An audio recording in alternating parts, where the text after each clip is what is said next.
We are calling the regular session back to order, and I thank you all for participating, and let's begin with the pledge. I'll lead the pledge, and Lindsay is going to do the invocation. So if you repeat with me. So I haven't seen, just to let you know, the YouTube doesn't look like it's up on mine, but. Do you want us to just tell you when we're ready? I think it's got a 22-second delay. It'll come up in a minute. It's recording. There's a delay. Okay, repeat with me. I pledge allegiance to the flag of the United States of America and to the republic for which it stands, one nation, under God, indivisible, with liberty and justice for all. And Councilwoman Stevens, if you would do the invocation, please. Yes. Please bow your heads with me. Lord, we just thank you so much for all that you do and all that you provide for us, Lord. We thank you coming off of Easter weekend for your son's amazing sacrifice for our sins, Lord. And we pray that you would give us all wisdom as we're going through and making these decisions for our city.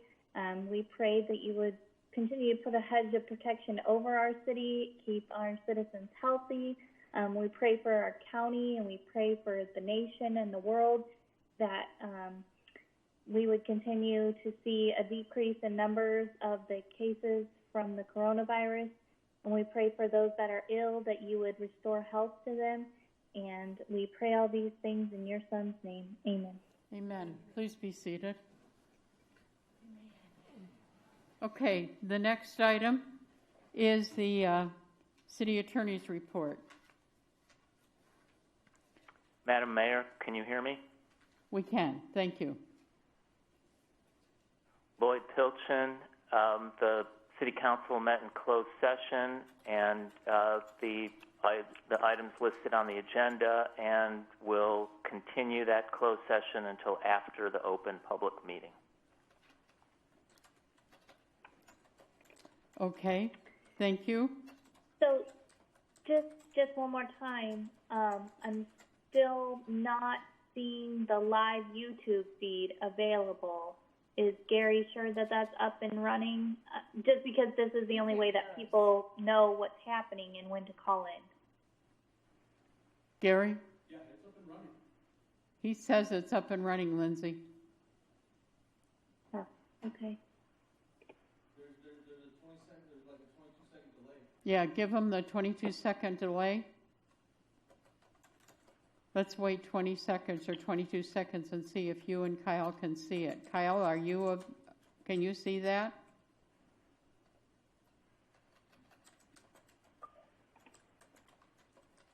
So I don't have YouTube up, so I don't know if that's running, and I don't see.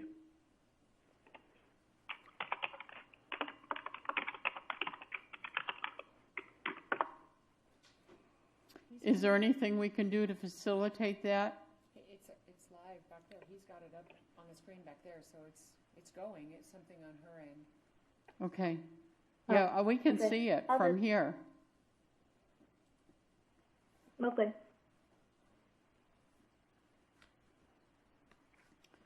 Okay, do you want to proceed Go then? ahead. Yes. Okay.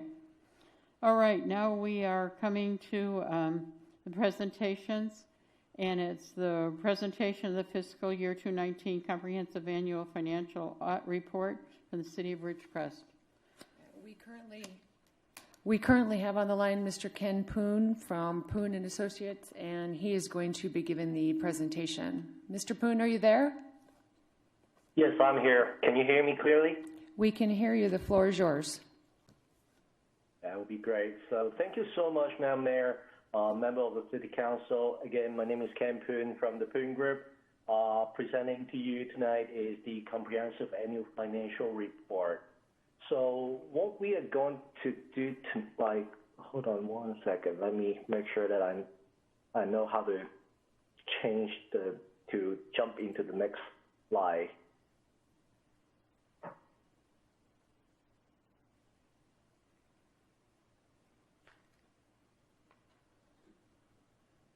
I'm just curious, am I in control of the PowerPoint? You can go ahead, Mr. Poon. Okay, because I'm not, my PowerPoint is not going to the next page. Can we change it for him? He's taking a look at it. Give us 1 second. Okay. Apologize for that.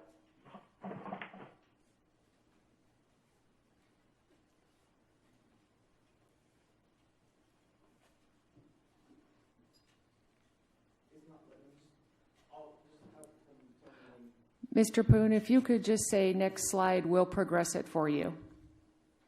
Sure, no problem. Next slide, please.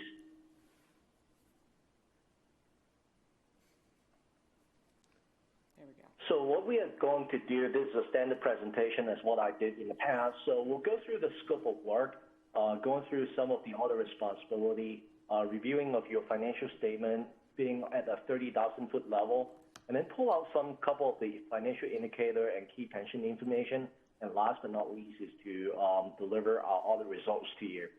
Next slide, please. The scope of work. Next slide.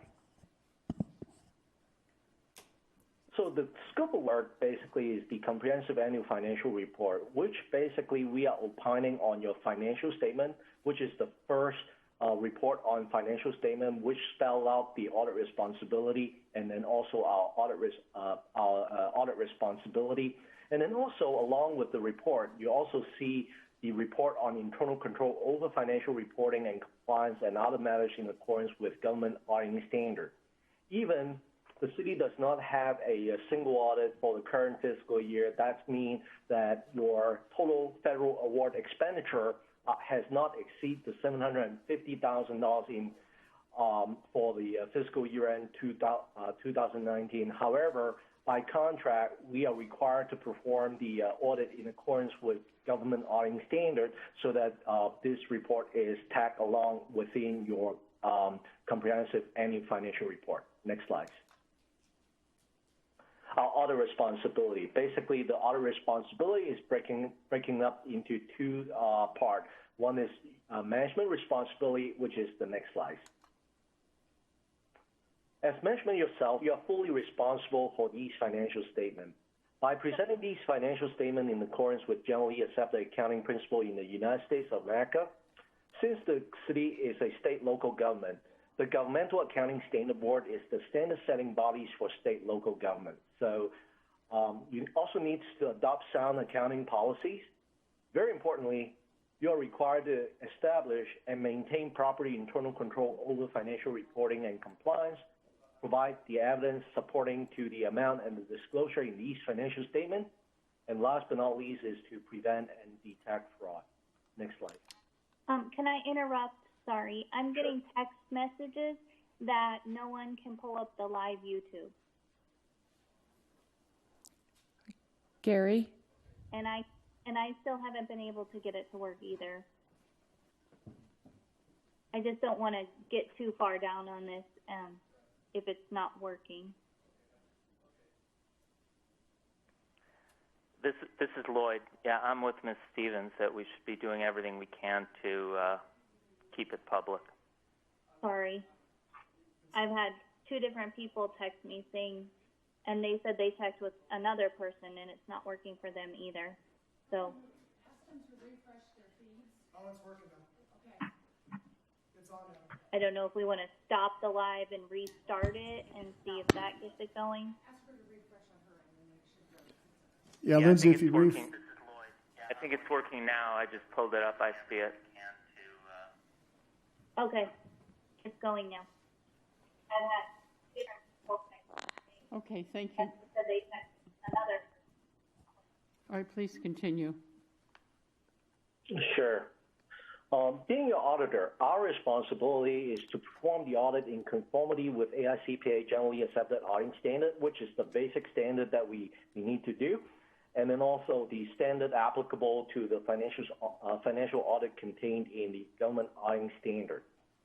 We are here to provide a forum for you. So tonight I'm presenting to you about the 2019 audit, so that giving you a chance to ask me any questions that you may have regarding the audit We are here to assess audit risk of internal control over financial reporting and compliance, determine the fairness presentation of these financial statements, and last but not least is to render our audit opinion on the financial statements.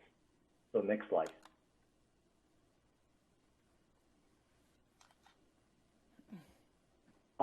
Just give you a brief overview of the financial statement. Next slide.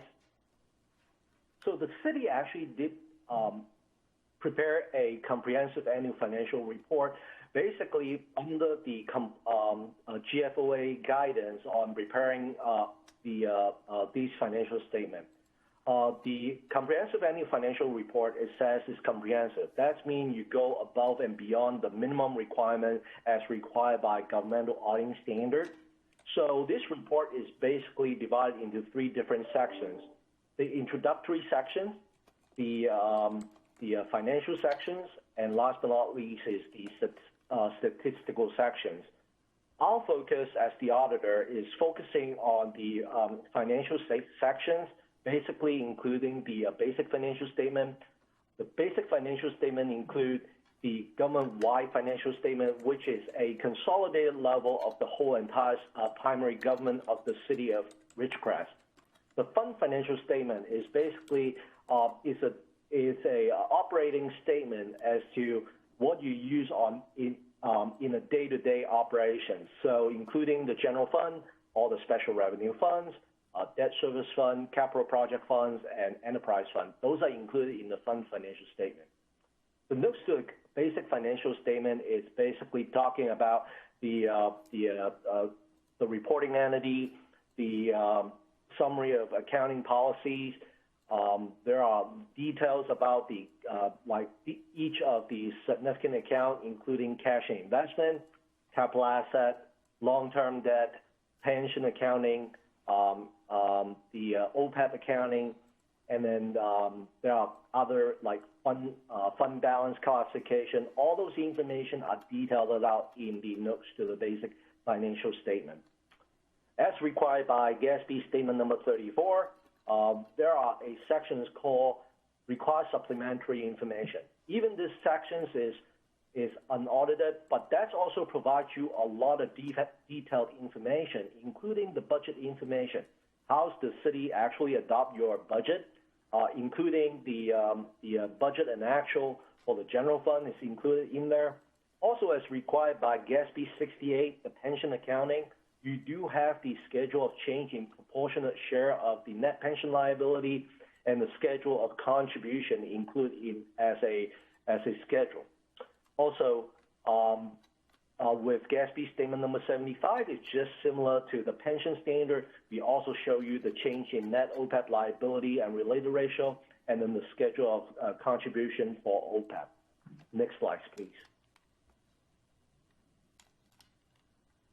The statistical sections, even this is an unaudited information, but actually this section provides you a 10-year trend in different categories, such as financial trend, the revenue capacity, the debt capacity, some demographic and economic information, and last but not least is the operating information.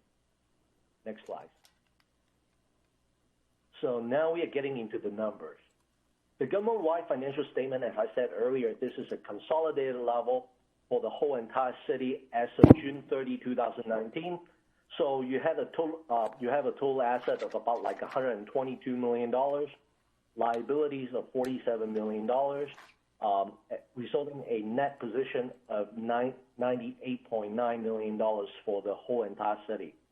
As you can see, there are deferred inflows and deferred outflows of resources, of which deferred outflows is about like $23.8 million, and then also the deferred inflows about like $352,000. Those are the elements sitting in there as the unamortized amount for the pension and the other post-employment benefit information that was actually not being used for this accounting period, and that's why it is sitting in on the balance sheet. So at the end of the day, June 30, 2019, the city has a net investment in capital asset of about like $71 million. restricted of about like $6.6 million, and then the unrestricted position of about like $21.2 million. As you can see, the governmental activities, you have a deficit of about like $14.9 million, but your business type activities is about like $36 million. The result of the main reason for the unrestricted deficit is because of the implementation of GASB statement number 68 and 75. That's driving the amount going into a deficit position. Next slide, please. The income statement.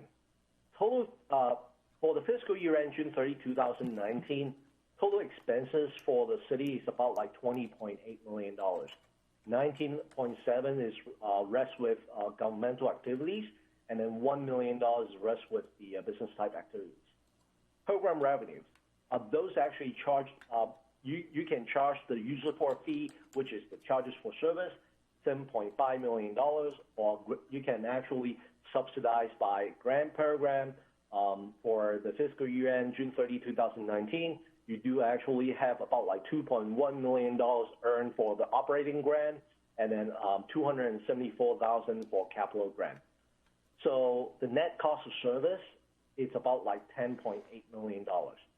The whole entire $10.8 million is actually subsidized by tax revenue, subsidized by general revenue, mainly is the tax revenue.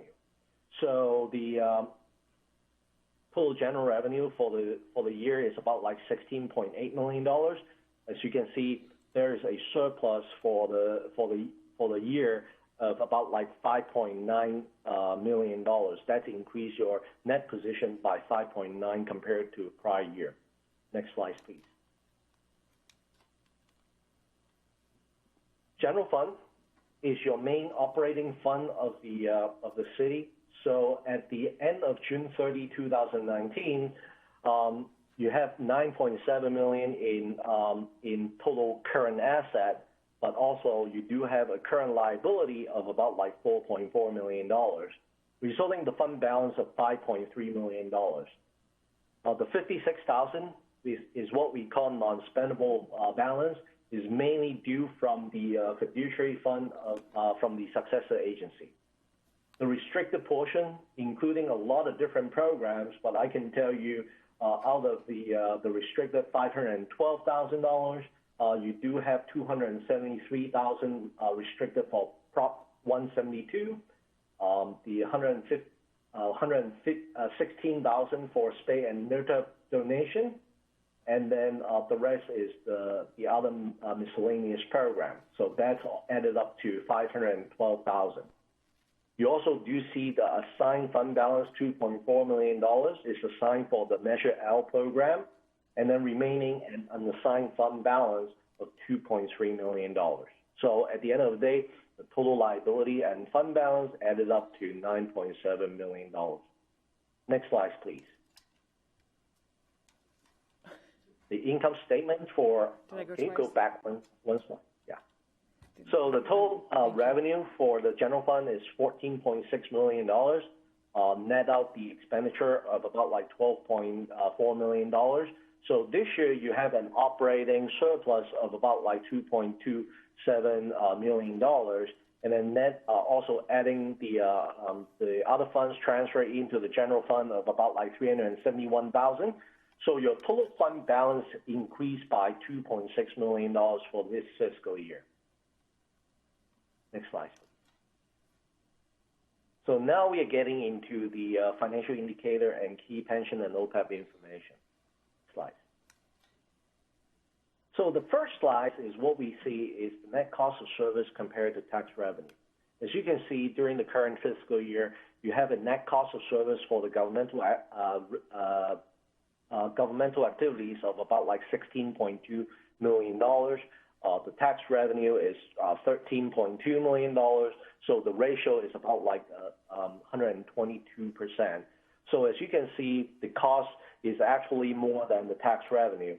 And these, the extra 22% of the cost is actually subsidized by the investment earnings and some other general revenue. Is not necessarily the tax revenue. Next slide.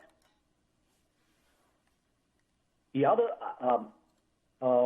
critical financial indicator that I always use is the what I call the rainy days fund, the unassigned fund balance to the annual expenditure. So if we compare as of June 30, 2019, you do have an unassigned fund balance of about like $2.3 million. And compared to the annual expenditure, which is about like $12.4 million, you did meet a minimum best practice ratio recommended by GFOA of 16.67%. Currently, you do have 18.62%, which is just meet the GFOA best practice requirements. Next slide.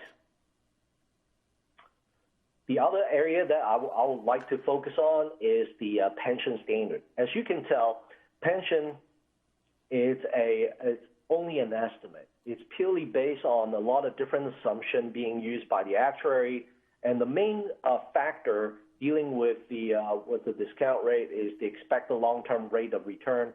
As of June 30, 2019, we are actually used a measurement date, which is June 30, 2018, but the valuation was actually done was in June 30, 2017.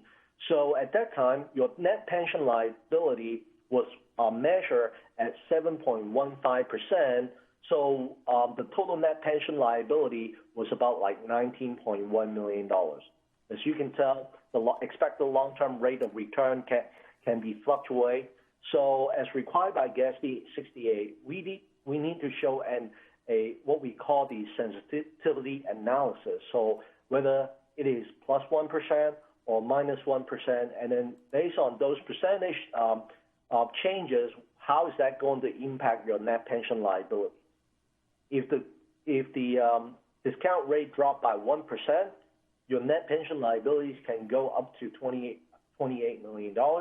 But the net pension liabilities goes up by 1%, your liability can drop it down to $11.5 million. So both of your plan currently, as of June 30, 2018, was about like 70% for the miscellaneous plan, and then for the safety plan is 73%, which is above the your funding ratio is actually above average from most of our clients. Next slide. The other post-employment benefit, which is the retiree medical. So the net OPEB liability was actually measured as of June 30, 2008 at 7%. Your liability was about like $819,000. And same thing is also dealing with the fluctuation in the market and dealing with your investment. If the investment actually drop by 1%, your liability can go up by to $1 million. But if it actually increased by 1%, your liability can drop it down to $626,000. So as of this point, your funding ratio was 55% as of June 30, 2018. Next slide, please. The audit results. Next slide. We are happy to issue that our opinion for all opinions unit to be unmodified, which means that the financial statements are fairly presented in all material respect, the accounting policy have been consistently applied, the estimates are reasonable, and the disclosure are properly reflected in these financial statements. Next slide. We do not have any disagreement with management. Also, we did not identify any significant deficiency or material weaknesses in internal control over financial reporting and compliance. There are no accounting issues and no inappropriate activities for that we note during the audit. That's conclude my presentation tonight.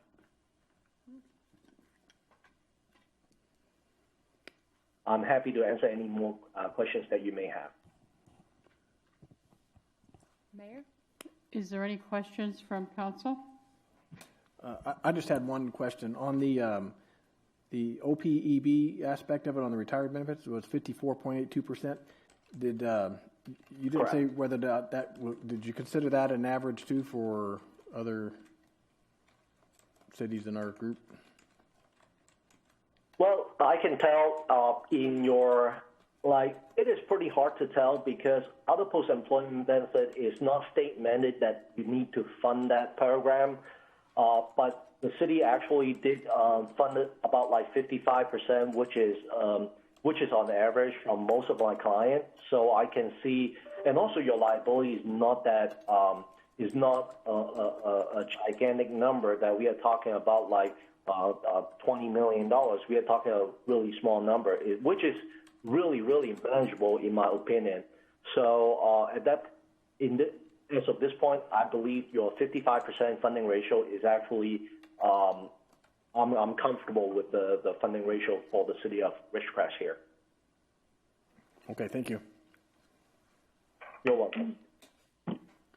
And so back a few slides, you showed that basically we had $2.2 million in excess that we didn't spend. And so, for instance, with what we're going through right now, basically we could see that as if we have a loss in tax revenue and TOT like we know we are experiencing right now, we had some padding in there. So hopefully we shouldn't be too hard hit with this shutdown. Yeah, that is a correct statement, and I'm really pleased to see the city actually build up the rainy days fund ratio, and then also with the help of Measure L coming into the city, also have additional revenue. So basically, just looking at the availability of funds, you also need to include the Measure L. Because Measure L is a general tax, you can actually use it for the essential service purposes. So, which is also nice. So if you add it between the assigned fund balance and the unassigned fund balance, it's almost like $4.7 million. Sir, one of those things that you look at is the TOT and what happens there. We know we had about 500 million in. Am I wrong on that? I think that was no, it wasn't 500 million. I got it wrong. Never mind. Yeah, it's not 5 million. I would say 500 million. Holy Christ. Okay, but when we look at that and we know we're going to lose a lot of that. I'm sorry. Yeah. Yeah, it was 500 million. I know it was. It's just somewhere in the ether there. Sorry, everybody. Right. But when we look at that and we know that we're losing a significant portion of that right now at the end of the year without knowing where we're going to be, but knowing that we're going to have $4 billion of income to fix, not income to us, but income to the base to begin the repairs. Have you any estimates on what you think may happen and how we can prepare for that? You know what? Given the current situation, and this is really, it is really unusual. And I had in my whole entire career lifetime, I believe this is actually worse than what we see back in 2008. I know back in 2008 we only dealing with the housing crisis, but now we are dealing with the revenue shortfall. I don't have that kind of estimate. I highly recommend the city work with outside consultant, including maybe a Muni Service or HDL, to evaluate the potential impact to your sales tax. Okay, so with my figures that are more correct at $500,000, it seems to me that we are still looking for answers. And so do you have any suggestions for us?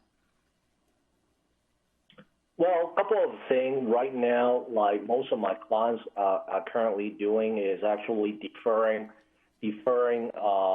some of the CIP project and save enough money for your essential services. That is one recommendation that we do. also working with your consultant and determine how's the cash income coming into the city within the next 2 months, because I can tell within the next 2 months will be crucial. It may last a little longer, but in my opinion, the next 2 months you need to save cash as much as possible to deal with the current situation. Okay. All right, thank you. Is there other questions from council? Lindsay or Kyle? Okay, well then we will thank you and appreciate what you've given us and go from there. Sorry. Oh, hello. Sorry. I did have one question. Is there, because in years past you had some recommendations of things that we could do, or do you feel like we're on the right path as far as our Well, for the fiscal year end 2019, we believe, in our opinion, you are on the right track. You basically improve a lot of internal control issues, and then also at the same time, your financial results actually significantly improved compared to the past couple of years. I believe like you are definitely on the right track. Okay, thank you. You're welcome. Okay. No others? Okay, thank you all. We will then Thank go you on. all, and stay safe. Were we going to see if there was any public questions on that or not? We are going to go into public comment for items not on the agenda. They don't have that information. So if they have questions, they can certainly let us know what they have. Okay. So public comments on items not on the agenda. Is there any public who would like to speak? I have the timer on, Madam Mayor. See if we get a call.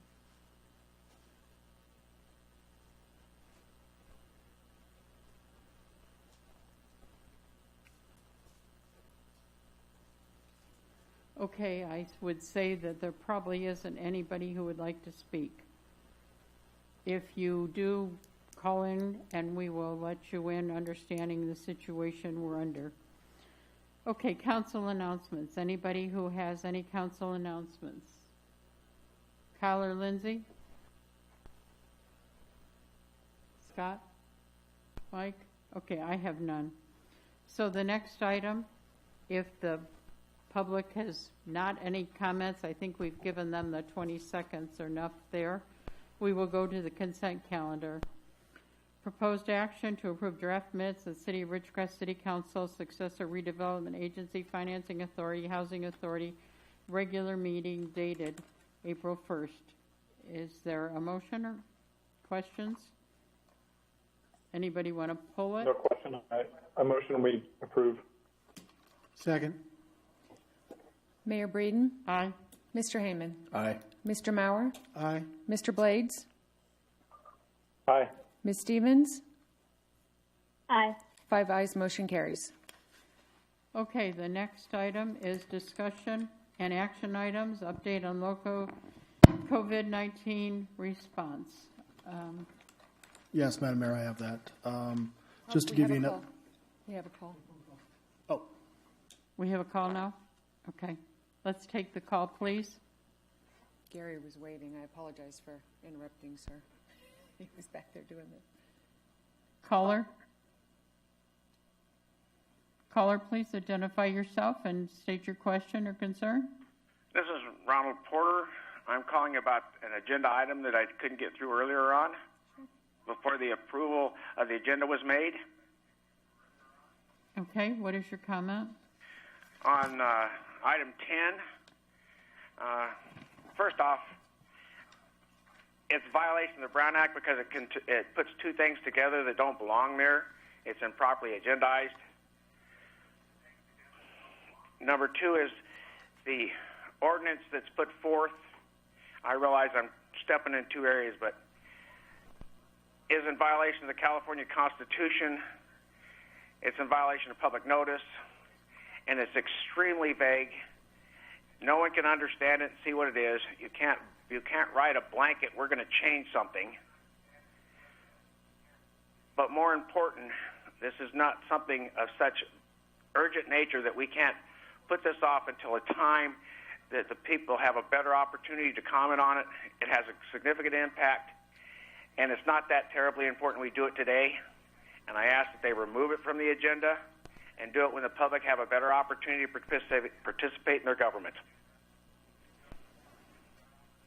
Thank you for your comments, sir. The item is on the agenda. It wasn't taken off. And I understand, but I couldn't get through to say I wish that it took off before the agenda was approved, and no one asked the public to be given comment at that point in time. So I believe this is the only opportunity I had to actually make the comment, and I asked that it be removed from the agenda. Council, can you tell us what the action here is, or staff?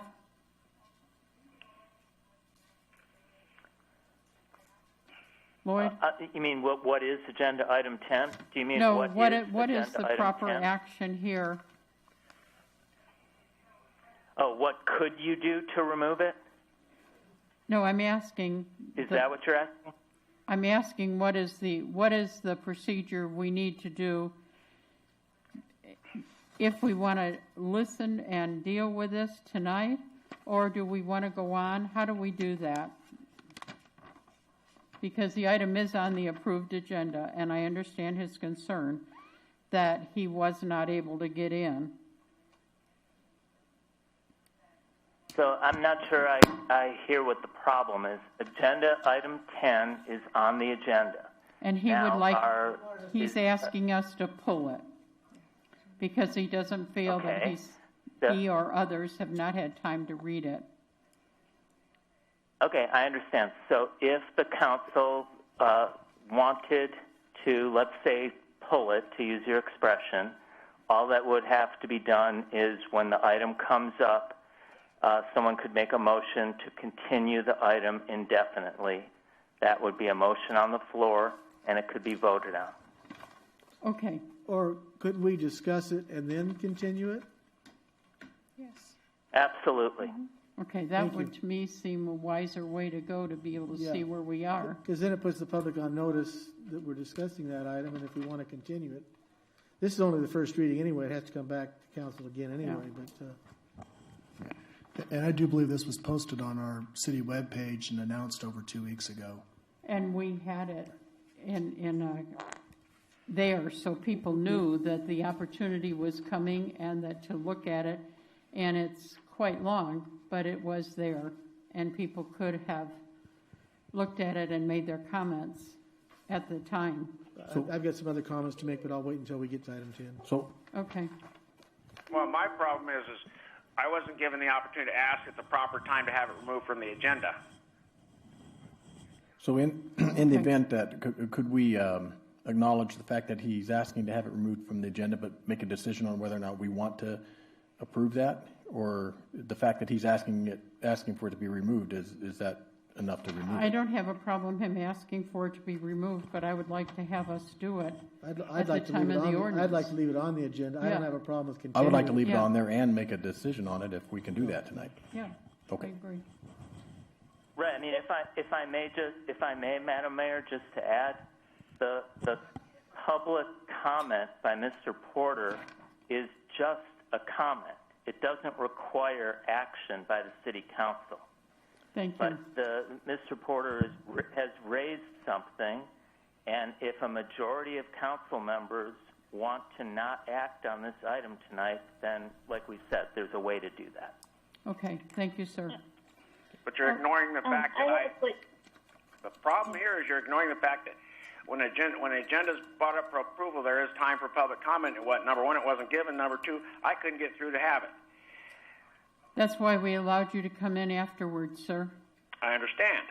But it has to be addressed however you want. But public comment is that, public comment. Madam Mayor, this is public comment, but it's not a Q&A with all due respect. Okay. All right. Thank you. All right. We're going to go to then... where are we? The consent calendar to approve the draft minutes So, We did that. We're on the COVID response. oh, that's right. Thank you. You're welcome.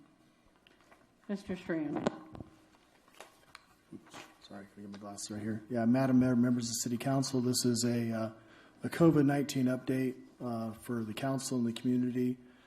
Just want to start off that with our county numbers, as of this morning, we had 533 positive cases within the county, 9 outside the county, 3 deaths.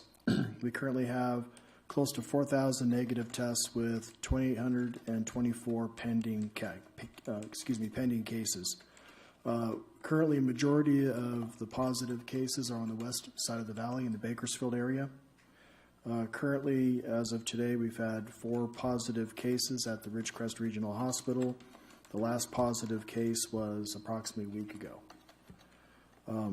Kern Public Health has, subsequent to their declaration, has assigned health investigators to investigate complaints of non-essential businesses that are still operating, or complaints of individuals who are not social distancing. In the county so far, they've conducted over 1,600 inspections.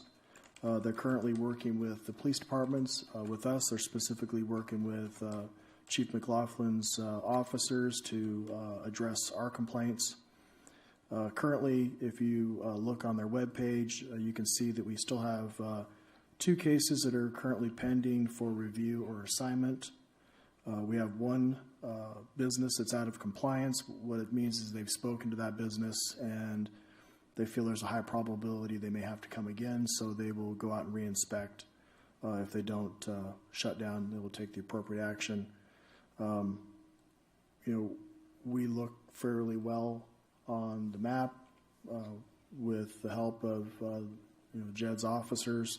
We've addressed most of those complaints. So it appears that within our community, we are social distancing. We are following, the recommendations of the president, the governor, and the Kern County Public Health. Our staffing, we've made no additional changes since the last time I briefed you. We have, a number of employees that are teleworking, and everybody is socially distancing as much as possible, as well as almost all of our facilities except for our parks are closed. One of the issues that obviously that we're concerned about that's coming to light is obviously the budget issue this shutdown is going to create. Cherie has reached out to our consultants. We've gotten some reports. We're looking at the projections. There will be a budget shortfall this year. I mean, as you know, this is our second emergency of the year. It appears we're going to be in some form of declared emergency 8 months of the 12 months of this fiscal year. We're still working on getting reimbursement from the first emergency. Up until the shutdown, we were looking fairly well for our budget, even with the expenditure for our response to the earthquakes from July. Our most significant losses are going to be in our transient occupancy tax. As you know, the end of February, first part of March, the base shut down all essential travel. And when March 19th came about, they basically closed the installation. So, as you know, we have a significant number of people who travel here to do work on the base. And so we're going to see probably 2 solid months of loss, if not 3. It also depends upon when the base is going to reopen and begin normal traffic. We're also going to see a decrease of an amount in sales tax. We did get a figure. We are meeting with HDL, I believe, next week. We are a little bit different than most communities. I mean, we are still going to have an impact. But the time going into next year may not be as bad for us as it is for other communities. But we're going to ask if we can get some more specific numbers. But at the end of the day, we're looking at a shortfall. We do have reserves. We do have unallocated funds that we can put towards that. We do plan on reporting further on this. We'll have some more information during our finance committee next week, so we'll be discussing more of it there. This is obviously going to affect how we build our budget for next year. We have kind of a good and a bad. The bad is the effects of this. The good is that the base rebuild is still on track. They awarded the contract for the magazines, I think, this week. The contractor that got it hasn't been announced yet. So that stuff is still moving forward. Melissa Anchetta has been assigned to work with IWDC and the Chamber and China Lake Alliance. We are reaching out to those main contractors that can bid for these contracts for the repair. And we're reaching out in an effort to provide them information to build their request for proposal, their bids. And once the bids are awarded, we're going to be reaching out and making contact to see what we can do to help them through this process and obviously provide information to the community on the impact. So we do have a little bit of positive news on it, but the sooner we come out of this, the better. I mean, obviously that's going to be up to the president and the governor and the county to determine when some of these restrictions are going to be lifted. So right now we're monitoring. I know there is a bill out there, HR 6467, that might provide some sort of relief to cities less than 500,000. As you well know, the CARE Act had funding available for cities over 500,000, but we only have a handful of them in the state. I've reached out to Congressman McCarthy's office regarding HR 6467. I don't know. We're going to be in touch. They're going to give us their opinion of what they think that will mean to us locally. We've also reached out to Senator Groves and Assemblyman Fong with our concerns of how this shutdown is going to affect our budget. As you know, the city managers of Kern County have been speaking twice a week. This topic is now a topic of conversation for us now because we're all in this same position of, it's one thing if this would have occurred at the beginning of our budget cycle, then we could have made adjustments, but it's occurring at the end of our budget cycle, which makes it a little more problematic. So we're going to reach out, or we have reached out and, stated, hey, we may need some help. There's a lot of cities and counties that are going to be in trouble. So from a staff level, we'll reach out, and if we need a little bit of help from the council in that regard, we'll let you know. But right now, it's just until we get out from underneath this stay-at-home order, we're just going to monitor and just keep moving along. So that's my update at this time. Any questions at all? I don't have any. Well, I guess I would like to start the conversation with you, Ron, about the address by the governor a few days ago. Speaking of the lifting the order, and if I interpret it correctly, it looks like it could be happening sooner rather than later, and it's going to happen by a region. And since we seem to be a region that is, at least at this point in time, largely unaffected, are we prepared for that? And by prepared, I mean just thinking it out and talking with the other businesses, maybe the Chamber of Commerce, for what opening back up in Ridgecrest looks like. Now, I know a lot of times we take our lead from the county, but I also know that Ridgecrest is often left to do their own thing. I think that's good. We usually show good leadership here. What I don't know, you're a lot more plugged in than I am, Ron, is if there's been any discussion about those 6 points or steps that the governor was looking at, and if you've had any discussion with people outside the city on what that reopening is going to entail. Well, I think that yes, I'm in touch with we were discussing at the peer level of the city manager group in the county about what this looks like. I think the county realizes that there's a difference between metropolitan Bakersfield and the east side, Ridgecrest, Tehachapi area. I really don't know exactly what it's going to look like yet. I think it's going to be primarily up to the governor in how they look at how they're going to open up which sectors. Yes, I listened to his briefing yesterday too, and what I got out of it is that I think they're going to find a way of opening up businesses based upon what you do and how you do it. And so I don't really know if anybody really knows. I know the president has a task force together, and it's a diverse task force dealing with a significant number of a variety of industries, whether it be hotels or restaurants or grocery stores. And I would hope that they're going to look at each one of those sectors and identify how best they can protect that workforce, how best they can protect that economic activity, so we can find a way moving forward, whether that's, you're going to have half the space in the restaurants and you're going to have a waiter serving you with gloves and a mask at first and disposable menus. I don't know. But I think that over the next couple of weeks, I think that if we see the flattening of the curve and rolling onto the other side, and less ICU admittance, less deaths, I think we'll start having those conversations, and I think it's going to be a community, county, state, and nation discussion. And so I hope the less political it becomes, the more rational it'll become. So we're monitoring it every day, I believe, like most people are. So I guess in a long way, I really don't know 100%, but as soon as we start getting indications about how they're looking at it, we'll obviously reach out to our businesses. I know that Melissa has been working well with the Chamber of Commerce and working well with our local businesses. So I would assume that as soon as some of this information starts coming out where it's positive, where they might be able to reopen under certain conditions, we'll definitely get that to our local businesses. Okay, sure. Yeah, I know you don't have every single answer, but that was a conversation I wanted to have to make sure we're thinking about it as a community, how these businesses are going to open up, and if there's anything we, the city, can do beyond just networking and information. Well, I think the big thing.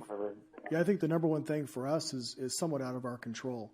Our number one employer, they really have to open up and allow their employees to go back to work, the testing and evaluation to begin, and to allow people to fly in here from all parts of the country to work. And that's one of our issues is that can we have the people from Washington, D.C. fly out here? Are they going to feel comfortable? Or is the government going to allow them to come out? So I think it's just not the fact that we open up locally, which I think would be great, but one of our biggest economic drivers is our hotels and those who stay in the hotels that frequent our restaurants and stuff and buy gasoline. That's a significant factor. So as soon as the base opens up and can get back to normalcy, it's good for us as a community. Absolutely. And to that point, I just wanted to caution the public, anybody who's listening, we are doing well now, but every study I have seen thus far indicates that it's often rural, that it'll be rural communities that are hit harder later if that happens. So I think that the lead we're taking from the county and the state and the federal government is a good lead to take by continuing to practice that social distancing, and even once the stay-at-home orders are lifted, that we do it properly. Not that it's not just let's get it back to normal immediately. It's a step-by-step process. I agree with Kyle 100%. I think we are not the leaders in making this decision, even though there's many people in the community who truly want to see us open this up, and there's equally as many saying, hey, wait a minute, this is my life and the lives of my children and families you're going to affect. So I think we need to take our lead from the feds in this respect of when they say it's all, y'all come back, that's going to be the biggest part. And you look at the 6 things that the governor asked for was enough tests, and we need to talk to the hospital and see where they are, and if we don't have enough testing facilities or we don't have enough tests, I think we take the lead from the federal government and our own local leaders, first of all, and then go from there. It's a decision. I don't want to argue about whether it's the president's decision, the governor's decision, or whomever, but clearly we're affected by that, and we need to be wise and judicious in our decisions. I'd like to make a little bit of comment, too. There's been some discussion around town about small businesses. and some concerns about some of the financial institutions not making the SBA loans. It's been a long time since I was a banker, but my understanding from talking to different people, a financial institution has to be approved by SBA before they can submit the applications. So in all fairness to Alta One and Navy Federal, they are not really business lenders. They're people lenders, and so they were not approved. They've chosen not, I guess, not to get approved. However, Desert Valleys had gotten approval. Bank of America nationally is one of the leading lenders in this instance, and Mission Bank has also taken applications. To my knowledge, in talking around, several people have been notified they've been approved. I don't know of anybody yet that has received the funds. You know, I think it's a great opportunity to help out the small businesses, but if it takes them a month to get funds out to them, that may be too late for some of our small businesses. I'd like to add to that, Mike. So I checked in a couple of the banks in town on the small business loan aspect, and after waiting a period of, well, from the day that it was came out in the public that it was going to be authorized, the CARE Act, I immediately checked with one particular bank, and they said, no problem, we have you on the list, and we'll get back to you. So after about a week or so, they said, we don't really know when we'll be able to get to that, your number. So referred me to another bank that had been approved in town. And so I contacted that bank, and they said, well, we have taken 35 loans, but we're stopping at that point right now. We're not taking any more loans because of their own, reasons. And I asked them, is there any, of those 35, is there any single loan that has been approved yet or anybody received any funds? And they said, no, not at this point. They're still waiting on the government side to follow through on their end. So that didn't give me a warm fuzzy because, they're basically turning down small businesses at this point, because my understanding is that the demand overrode the system and overrode the supply. And so, at some point, will it, come back around? I don't know. I couldn't get an answer out of that. But that's kind of where it stands right now. So if you're applying, you can apply, but you're floating out on it's not even a true waiting list, but just kind of you've put your name out there, but there's no. Well, here's the problem with smaller institutions. There is a liquidity requirement for loans, and they get their money from deposits, and they have to have a percentage allocation there. They cannot loan more than the federal. Right, and so I asked liquidity things allow them to do. I asked that question pertaining to that, and so that was their concern. And so I said, well, isn't it considered, if a small business uses that money to pay back, payroll, overhead, utilities, the things that they've, stated on there that it's designed for, isn't it then considered, a grant at the end of that 8-week period? And they said, well, yes and no. Some of it is. Well, it's basically a loan initially, and then they said that then you have to reapply back to the federal government to get it accepted as a grant. You have to submit paperwork justifying that you did what you were supposed to do. Right, so it's a two-point process. And so, anyway, so that's kind of where it stands right now. They're apparently don't have enough, but I'll keep digging and I'll keep updating, as we find out more. But I know one bank has already given money, and the considerations under which that was, I don't know. But the one that I talked to got the SBA okay, and they're saying 3 days to 4 days, and it's dependent upon. If you use it for those things that you said, you will get it in 4 months. I mean, you will receive your money, and it's due to be, you submit your 741 forms that show that you have used that money for what you said you would. And at the end of the 4 months, if you haven't, right now, it was anywhere from a 1 to a 4% interest rate if you didn't. On the basic loan portion of it, yeah. Yeah. Which is a real inexpensive unsecured loan. Yeah. Yeah. Yeah. But you still, but you may end up still have to pay it back or some of it back. Yeah. Yeah. I was just going to say, I was checking in with my parents, and I don't know if it's different of the institutions available here. Can you speak I'm up a little bit? I'm having a hard time hearing Lindsay. Oh, sorry. I I was saying I just checked in with my parents because, as you know, they're small business owners, and they had filled out for a loan. And I don't know if it's a difference of what institution they're using back there versus ours here, but they got their loan this week. So maybe ours are a little farther behind. So yeah, I don't know. I think we have one other piece of information to put out for on the topic of COVID-19, and that is that driver's license extensions for customers 70 years and older have been granted to DMV. Now, I don't see exactly where in the information how long they've been the extensions have been granted, but it looks like if you go to the DMV website, that information should be available. Yeah, I happen to be one of those individuals that has to renew my license next month, and they're not taking appointments right now. So did you say that they've said they've extended them? Yeah. Yeah, for customers 70 years and older. I did see 70 years and older, because we have to go in and take an eye test and a written test to renew our license for 5 years. Where people under 70, if they've got a good driving record, they will just apply through mail or online, and they will get their license in the mail. I did see Old Albertsons does have a DMV kiosk too, so you can do some things there if anybody did need to do any kind of renewal. But not me. Is there any other comments? You got someone on the line. Okay.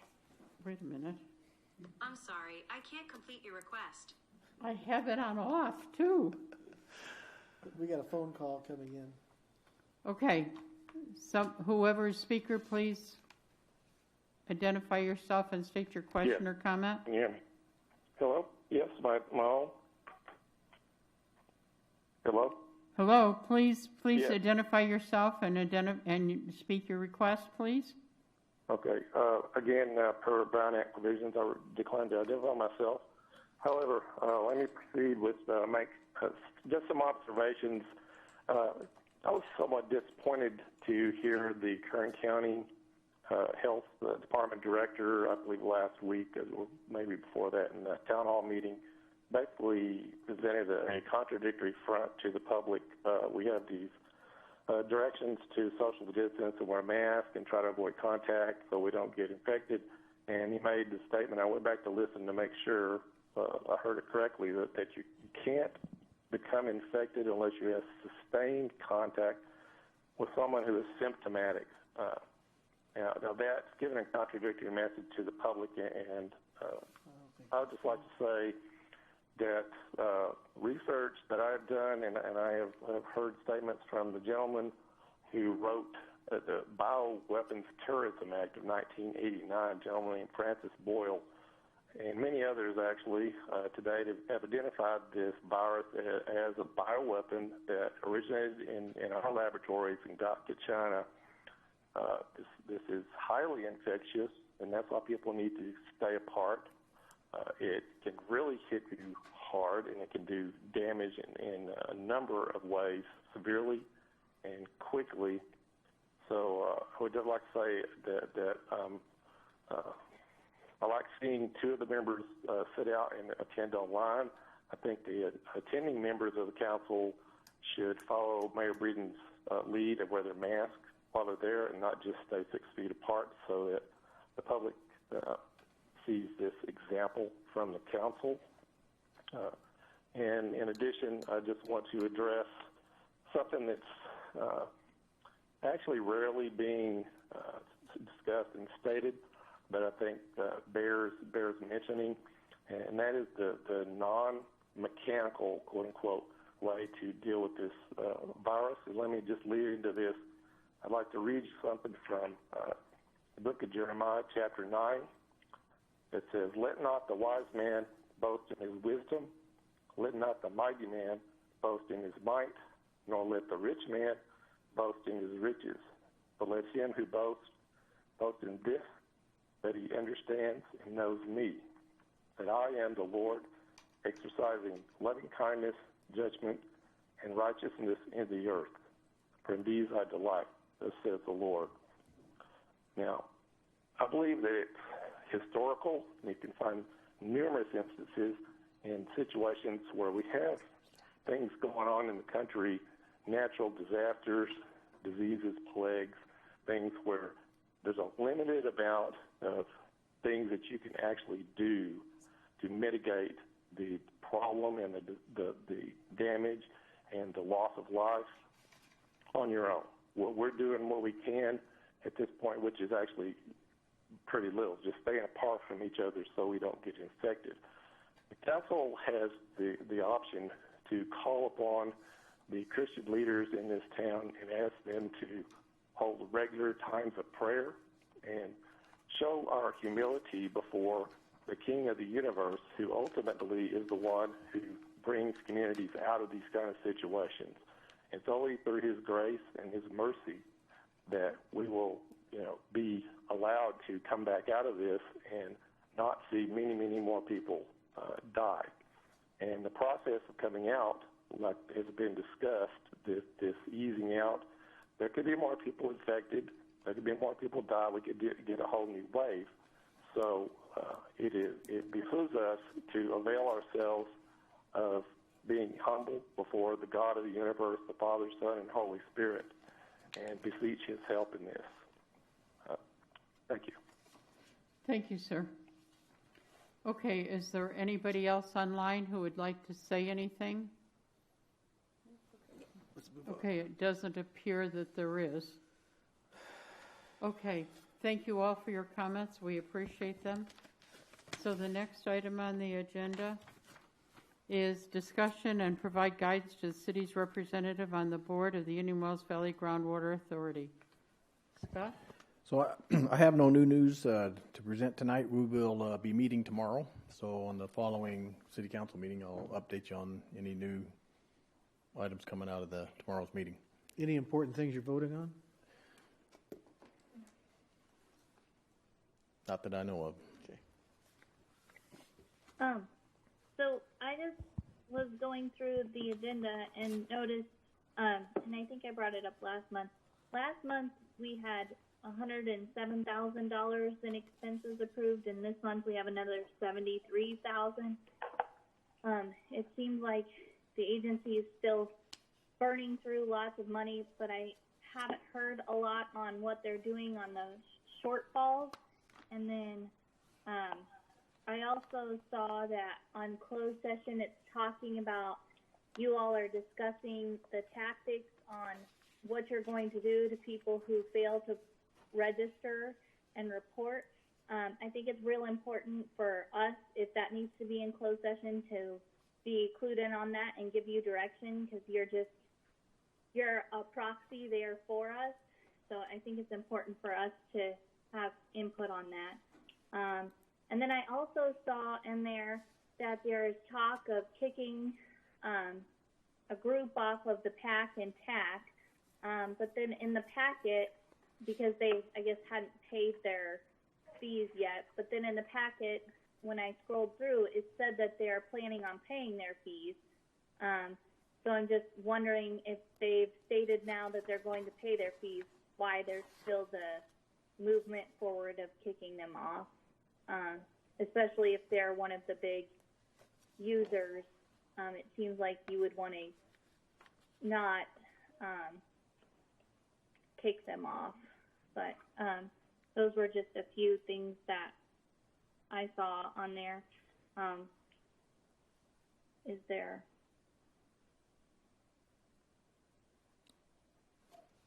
Do you have any comments on that? Or well, no, I don't have any comments on it because it's those are issues that will probably be addressed tomorrow. So, but there's nothing to really comment on it. I'm not in a position to speculate as to the, their as to the why somebody's being asked to be removed off of the PAC and TAC because of the lack of paying the fees. But like I said, that's going to be discussed. So after which we can discuss the whys of it. Okay. I just think from reading what I saw here, it seems a little premature to be kicking them off if they said that they're going to go ahead and pay their fees. But yeah, I haven't had the opportunity to tune in. Do you know how long it's been? Meetings have they?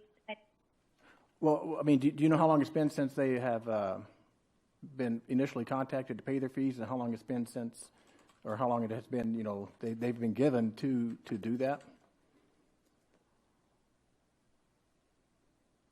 No, that's why I was asking if you could provide that detail, because all it says in here is it was a real short summary. It didn't provide that information. So I think it's probably safe to say that they've had probably plenty of time to correct the action, so to be brought up to this point. But again, you're more than welcome to watch the meeting tomorrow. Okay. Is there any other comments? Oh. Lindsay, were you finished, or did you have more? Well, it just seems like to me this, we're supposed to, from what I've seen, the water districts have their representative talk. It seems like they get some more information talked about, and so I just want to make sure that we're giving this the attention that we should be, and having the opportunity to get updates and give insight on if votes are being taken. So it seems like they're, last time they voted on the adoption of the fees and the extraction, the metering equipment, and I don't recall us giving direction on how those things should be voted on. And so I just want to make sure that we're doing our part as the city to make sure we're giving that direction to our representative. And it doesn't seem like we've been doing that or having those conversations. We got a call waiting. Okay. Caller, please identify yourself and state your concern. Hello? Can you hear me? Please speak. Caller? Yes. Okay. Again, I declined to identify. And I've written all of you an email, I believe I sent out either yesterday or today on this particular subject. I want to make a statement for the record. The GA at this point is acting in an unconstitutional, illegal fashion. They were not elected at all. They were put in place by simply legal agreements between the various bodies. And now they're beginning to take on taxing and policing powers and authority over the people of this valley. Now, this is not right. This flies totally in the face of every principle of constitutional representative Republican government that we've held in this nation for several hundred years now. Representatives were meant to be put in place to exercise these kinds of powers, and this board is not elected to this position. And I've asked the council, I'm going to ask again, that they direct their representative to the GA, that they tell the GA board that there will be no further items approved outside of instituting an elected GA board, which can then lawfully proceed forward with what needs to be done. Outside of doing that, this smacks of tyranny upon the people of this valley, and many of us will be forced to advocate resistance and non-compliance in all fashions. And I applaud Mojave Pistachio for not paying, and at this point I believe, according to the record, they're paying in protest. And some of us, the rest of us, may look at ways of not paying because that's a way to remove the teeth from the lion. So I am asking that the council give this instruction to the representative. If they do not, then they need to think whether they want to be complicit in this tyrannical rule of this board.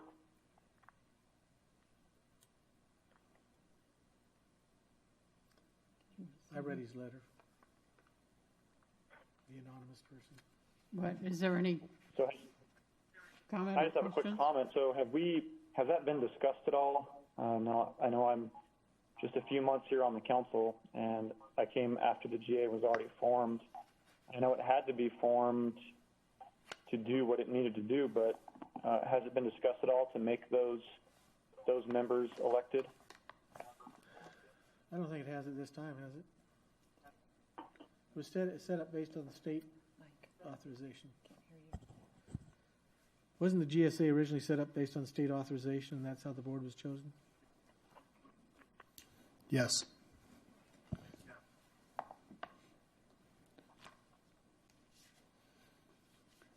I mean, the board. And this isn't the only one. We have a number of them. It's not like we went off on our own. Well, to look at the interpretation of elected, I mean, you could say that the county supervisors are elected officials. They're going to be changing out periodically. You have the city council members, which the council then directs a member to become the director. That person is a 2-year increment, and they'll be voted back in again. City council members themselves are voted in by the public.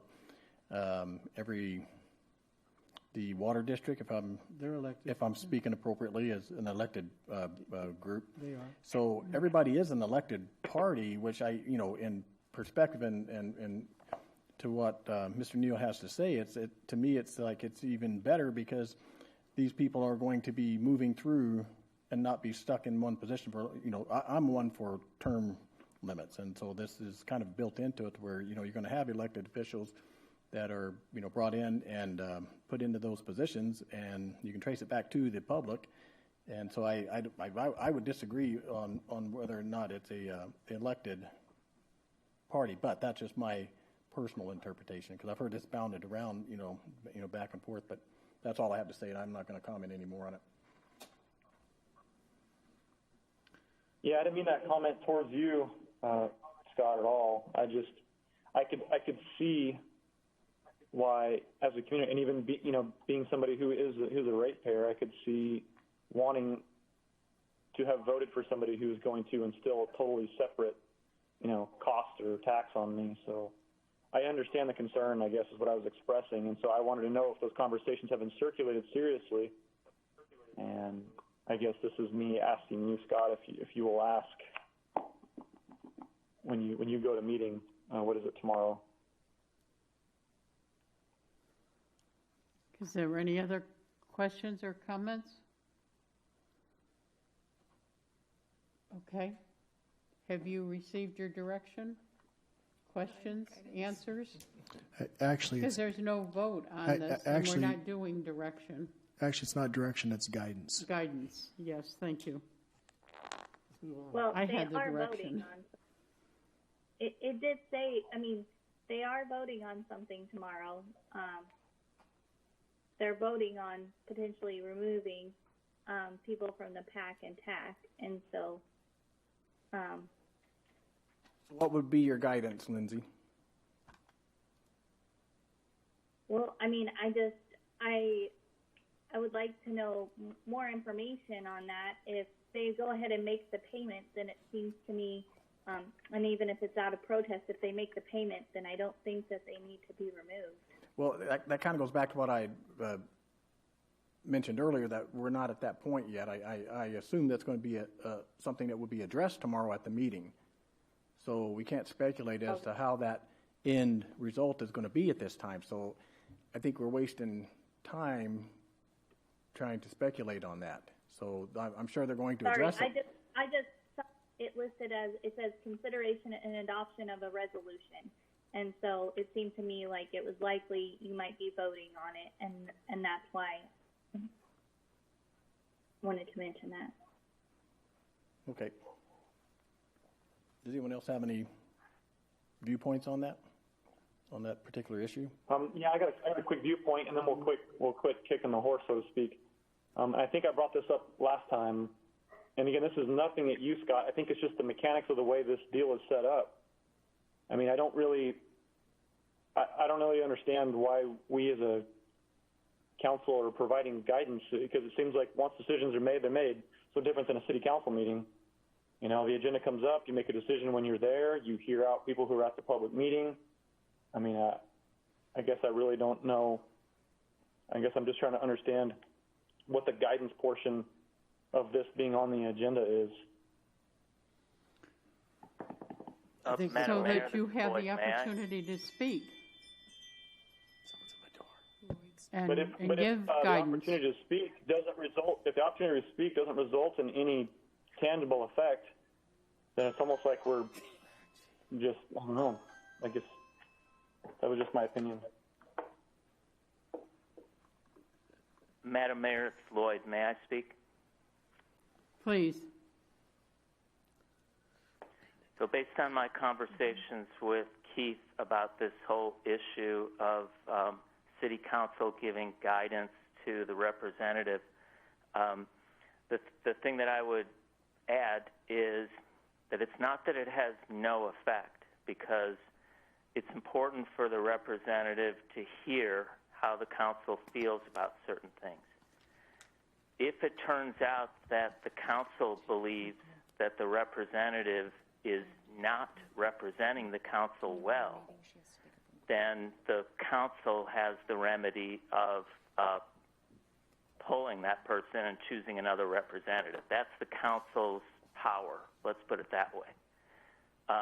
But as I think everyone is making clear, the council doesn't order the representative how to vote at the meeting, because that would render the actual meeting of the Groundwater Authority, it would render that meeting meaningless if the representative already knew how that person was going to vote. So, it's a public hearing at the Groundwater Authority, meaning that public gets to have their say, there's testimony, and then the members of the Groundwater Authority vote based on that public meeting. So we can't take away the meaning, the purpose of that public meeting by ordering the representative how to vote. But like I say, if it's found that the representative is not representing the council well, the council has a remedy there. Thank you, Lloyd. The mayor has stepped out of the room for a few minutes, so I'm going to take over the meeting until she comes back in. And I think we've talked about this. Okay, I just want to say thank you, Lloyd. And I think Scott's doing a good job. I just was having trouble understanding it. Thanks for clearing that up. Okay. We'll move on to item 5, City Council review of proposed 2019 annual progress report, APR, including the housing element, annual progress report, and adoption of a resolution authorizing staff to submit the reports to the California Office of Planning and Research. Go ahead, staff, and turn the meeting back over to the mayor. No, go ahead. Finish it with, if you will. Okay. I'm sorry. Oh, your back's not to him.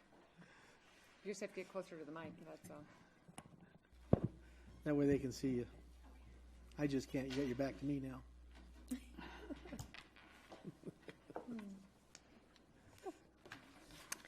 Good evening, Madam Mayor, members of the council. I'm here to present to you the Planning Department Annual Progress Report. This report consists of the city's progress on our general plan and our housing element, including meeting our regional housing needs allocation. This report is required by California Government Code, and it covers the calendar year of 2019, so January through December. Our general plan includes several elements. Those include the land use, community design, circulation, health and safety, conservation and open space, housing, and an additional element that was optional is our military sustainability.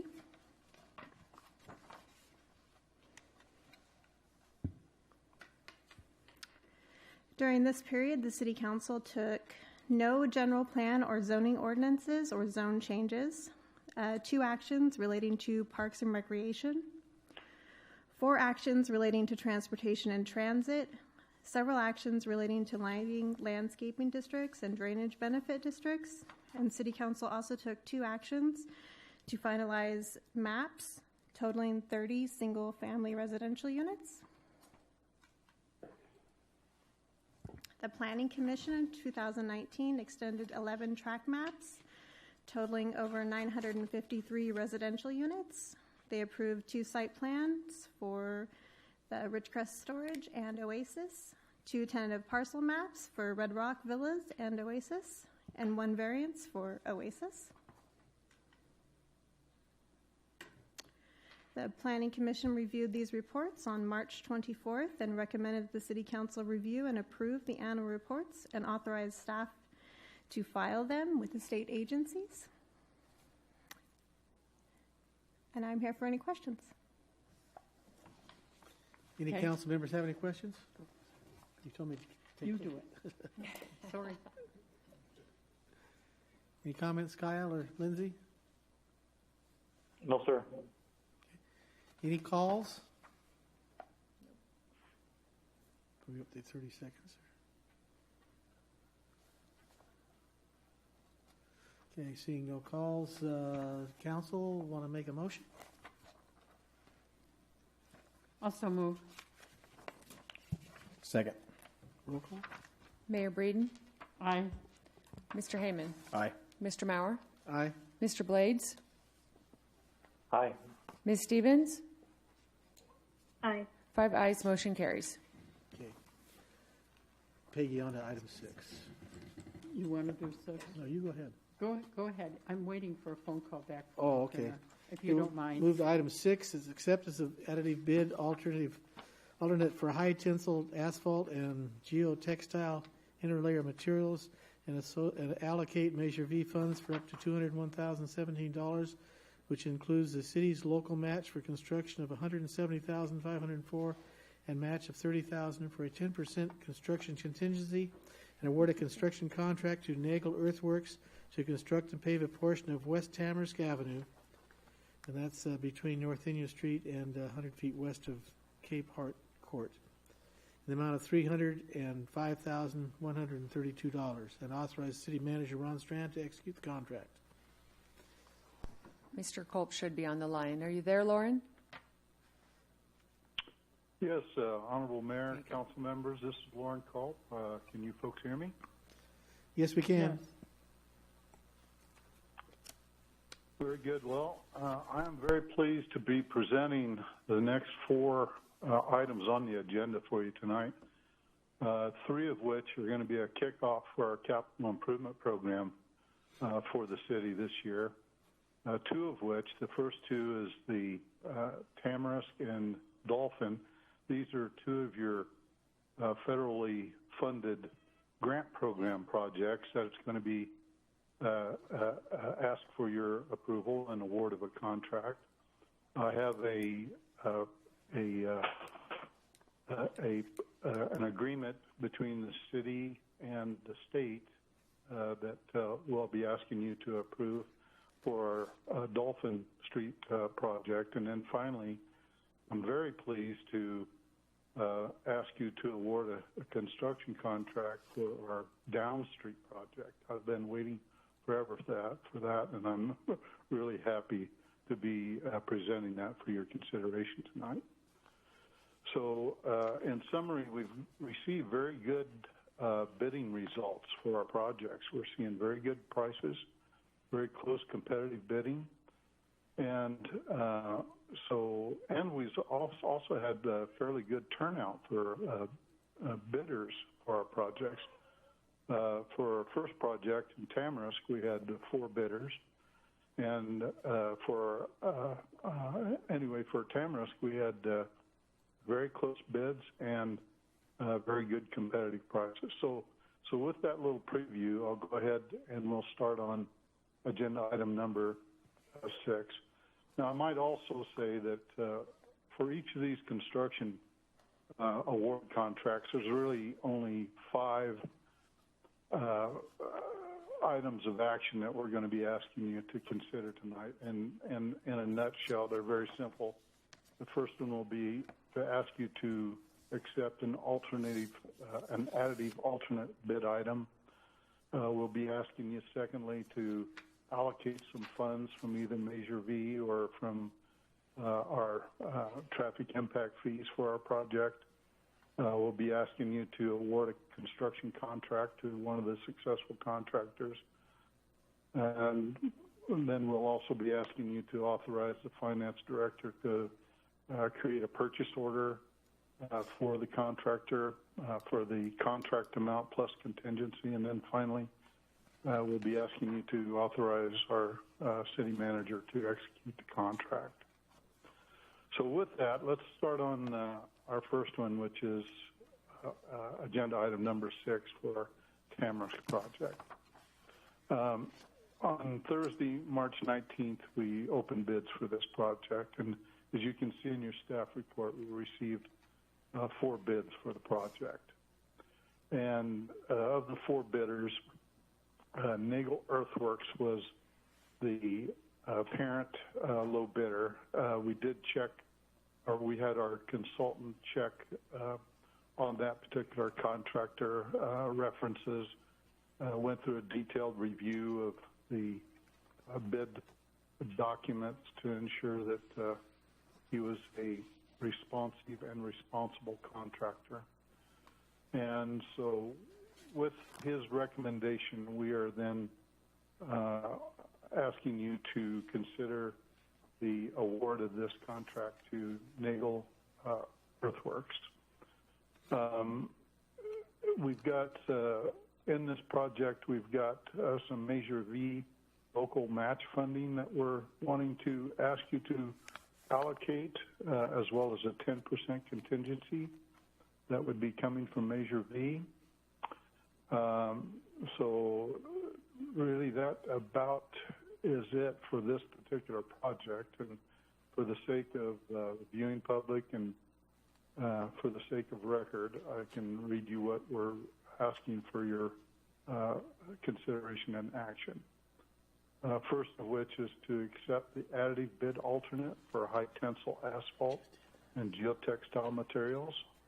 Number 2, allocate Measure V funds for up to $201,017, which includes the city's local match for construction of $170,504 and up to $30,513 for a 10% construction contingency.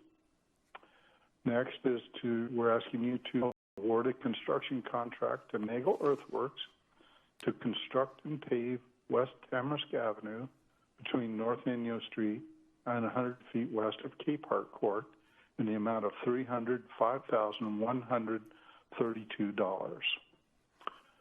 Fourth item for your consideration and request is authorize the finance director to amend the budget to reflect all appropriate capital revenue and transfer accounts and create a purchase order for Nagel Earthworks in the amount of $335,645.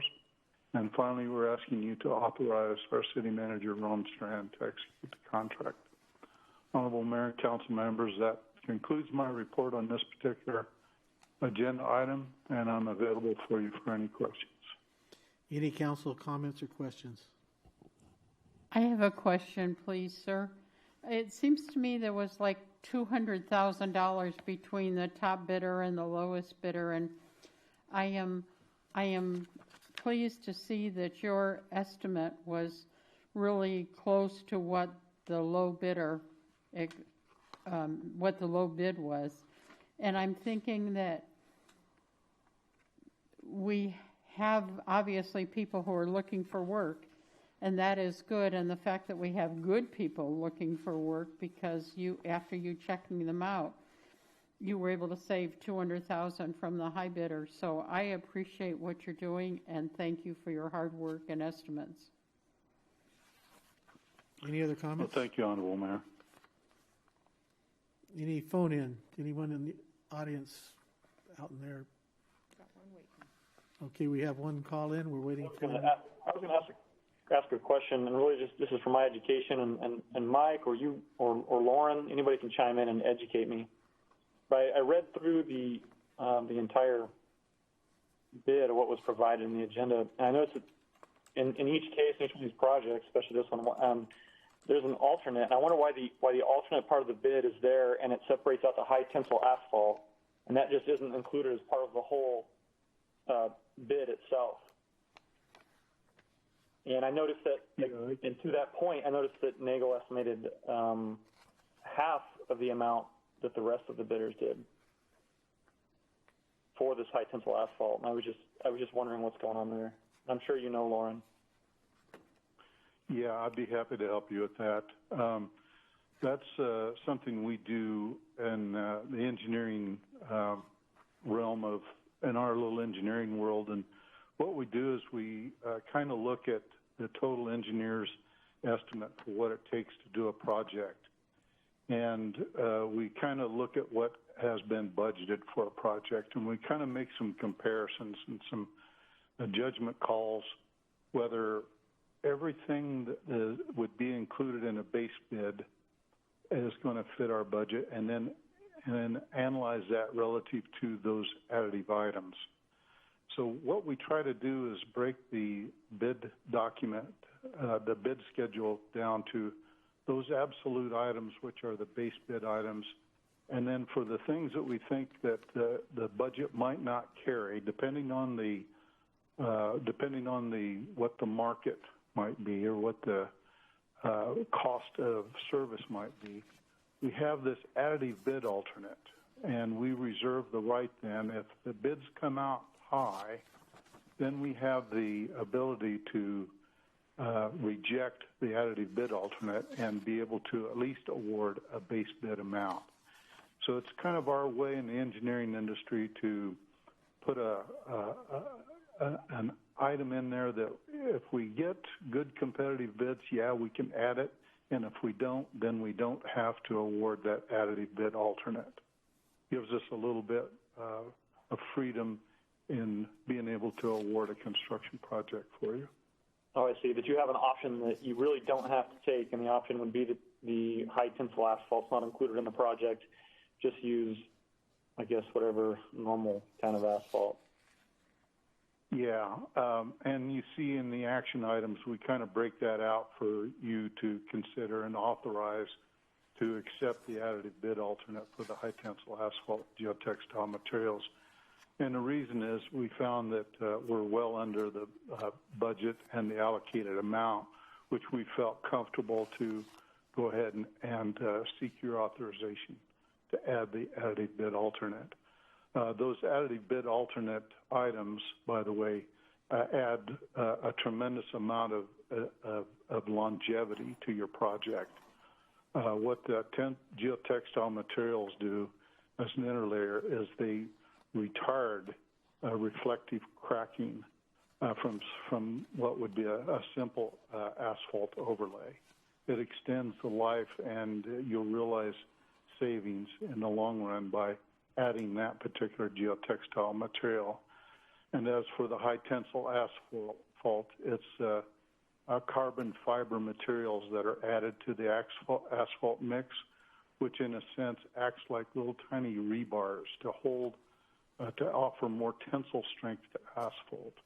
And our other projects in which we've utilized these additive bid alternate items, we're realizing great success in the performance of those street projects using those additive items.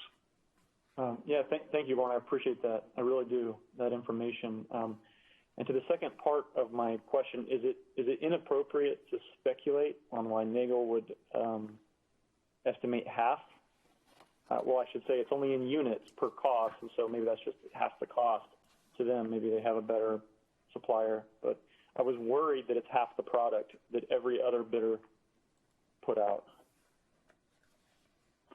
Yeah, when the bid items were evaluated and when references were checked for subs and suppliers, it was found that these were responsible contractors and responsive in terms of the prices that they offered in their bid documents. It could be that they anticipate that the materials are something that can be provided at a lesser cost. We don't really go into the details of why they have such a savings over others, but we will be assured in the fact that they do have to post a labor and materials bond and a performance bond for their work. So the city will be secured in the event there is something wrong. We would have bonding in which we could finish the project. That's exactly the answer. That's what I was looking for, Lauren. Thank you. Yeah. I just wanted to, so the Nagel is a new company that hasn't bid on things before. Did we ask them, do we know how they came about bidding on some of our projects now? Because historically we have maybe seen one or two people bidding, but there's a couple new names on here. Yeah. Nagel is a smaller asphalt company based out of Bakersfield. One of the project managers is a very experienced manager that came from other asphalt companies. So I'm very familiar with the project manager on this project. In asking Nagel Earthworks why they didn't bid on the other two projects, it's usually a company's bonding capacity, their ability to bond relative to whatever the contract or the engineer's estimate might be on a project. So in this case, they're a smaller company. Maybe their overhead is lower, but when we checked references for other projects that they've done, they came back with no liens or claims against the company. So our consultant felt comfortable in his analysis to go ahead and make a recommendation to award for them. Great. Thank you, Lauren. Okay, we have a call. Oh, you're very welcome. Let's go ahead and bring the call on, please.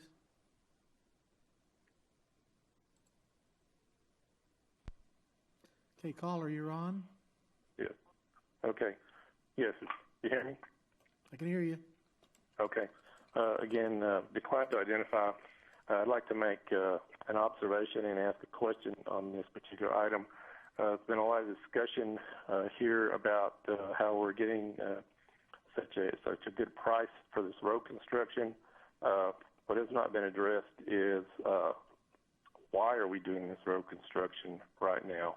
That portion of road I live close to has been unpaid for well over 10 years, left there, and now we're instituting a CMAQ project, which, for those who don't know, is basically a dust mitigation projects.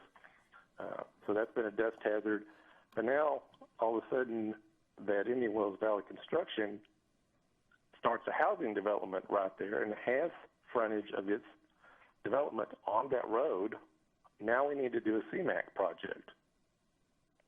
I contend that we are making a gift of this $170,000 to $200,000 to that company, that they should be meeting their obligations per city code, and they should be paving that half of the street that they are developing right next to.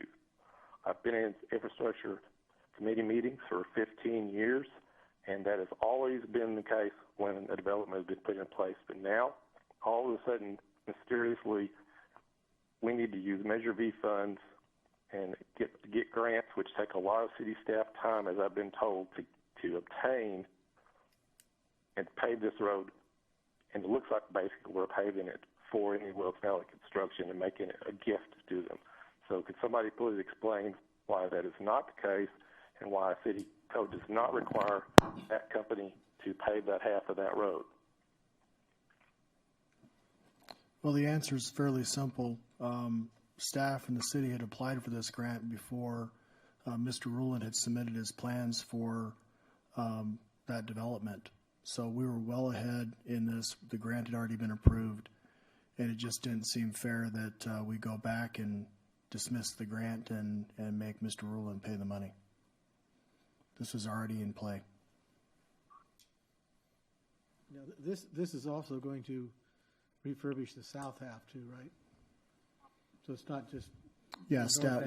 We are do putting the north half and refurbish the south half. I don't know if anybody's driven down that road lately, but it's a both sides are. I would say majority of the funding coming from Measure V, if I'm not mistaken, is taking care of the roadway that has nothing to do with Mr. Ruland's development. It's just completing that roadway. Does that answer your question, Mr. Neal? Partially. I still am highly suspicious in the timing of the events, and it said all these years, and all of a sudden, right prior to someone developing a housing project there, we decide we need to pave that road. So we'll leave it at that. But I find it a little bit hard to swallow. I think the reason to pave that road is for the residents who live in that area, who've lived in that area with the substandard road for a significant amount of time. That was the justification and the reason why we went after it. Bootstrapping a project that came in after the fact is not something that we had in mind. So I'd like to add to that too. Yeah. So I believe it's been over 20 years ago. I lived on Tamarisk, right at that junction of where the road is only half paved, and raising a family and kids on that road, I can tell you, was not a pleasant thing to be doing, because it's a dangerous situation. You have half a road, you have cars jockeying for position, you have kids and families that live on that street. I think it's a wonderful thing to see it getting paved now, although I don't live on it anymore, but for the families that live on it. So, thank you. Anything else? No, like I said, I'd just like to point out again, I think it's very suspicious in the timing, and if that's part of city code, I still don't understand why the developer doesn't have to pay that. We've made developers do all kinds of things around this town for decades.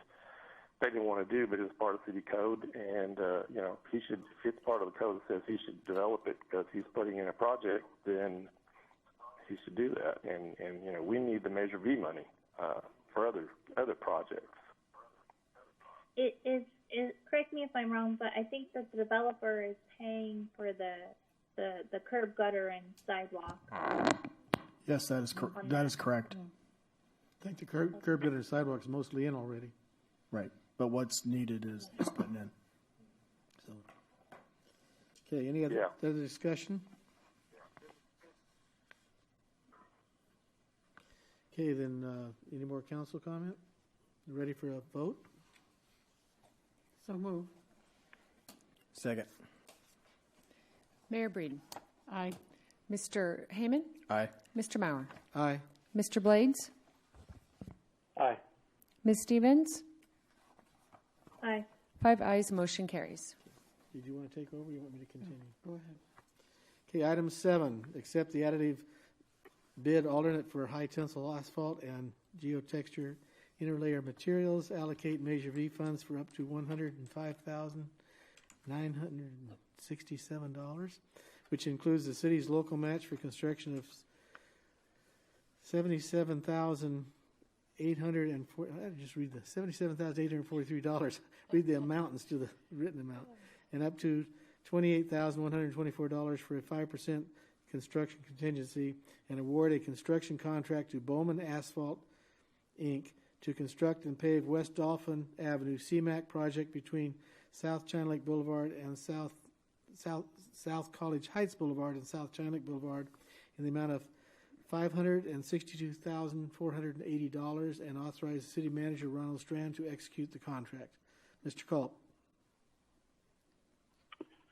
Yes, Honorable Mayor and Council members, this is the second of your federally funded grant programs, which is a CMAQ project for paving West Dolphin Avenue between College Heights Boulevard and South China Lake Boulevard. And again, we're going to be asking you to do basically the same 5 action items of, first of all, authorizing us to go ahead and award that additive bid alternate. Then we're going to be asking you to make an allocation from Measure V for our matching funds. We're going to ask you to award a construction contract to Bowman Asphalt for their contract amount plus contingency. And then we're going to ask you to authorize a finance director to amend the budget to create a PO for Bowman Asphalt. And finally, to have you consider authorizing the city manager Ron to execute the contract. And again, then in detail on this agenda item for Dolphin Avenue, this bid was also opened on the same date as Tamarisk. It was on March 19th. We opened bids, and in this particular project, we had three bidders. We had Bowman Asphalt, Griffith Construction, and Granite Construction. Very glad to see Granite Construction finally bidding on some of our projects. However, in the bid analysis, we did find that Bowman Asphalt, with their base bid and additive bid alternate, was the successful, responsible, and responsive low bidder for this project. We were very pleased with the bid amounts and finding that we could successfully award this project that would be under the budgeted amounts and the allocations made for this project. So with that, the resident engineer project manager per Quad NOF or QK made the recommendation that we award this project to Bowman Asphalt as the successful, responsible, and responsive low bidder. With that being said, and again for public record and for the sake of listeners, I'll read the action items we're asking you to consider tonight. Number one is to accept the additive bid alternate for high tensile asphalt and geotextile materials. Number two, please allocate Measure V funds for up to $105,967, which includes the city's local match for construction of $77,843 and up to $28,124 for a 5% construction contingency. Number three, please consider award a construction contract to Bowman Asphalt, Inc. to construct and pave West Dolphin Avenue between South College Heights Boulevard and South China Lake Boulevard in the amount of $562,480. And that is the actual construction contract award. Then number four is authorize the finance director to amend the budget to reflect all appropriate capital revenue and transfer accounts and create a purchase order for Bowman Asphalt, Inc. in the amount of $590,604, which that amount is their contract amount plus a contingency in the PO. And then finally, we're asking you to please authorize the city manager, Ron Strand, to execute the contract. Honorable Mayor and Council, that concludes my report, and again, I'm available for questions. Any questions or comments from staff? Yes. Go ahead. I just wanted to say I'm glad to see that the bid came in so much lower than what our engineer's estimate was. So that's a significant difference. Did our engineer have any reason for why it was so much cheaper? Because all of them came in below the engineer's estimate. Yeah, councilperson, I'm sorry. If you take a look at the supplemental information there is a breakdown. There's a breakdown of what the engineer's estimate is relative to each of the contractors that bid on the project. And if you look at that closely, you can see where our engineer had estimates that were driving some of their expectations. Number one, they had included a 10% contingency rather than a 5%.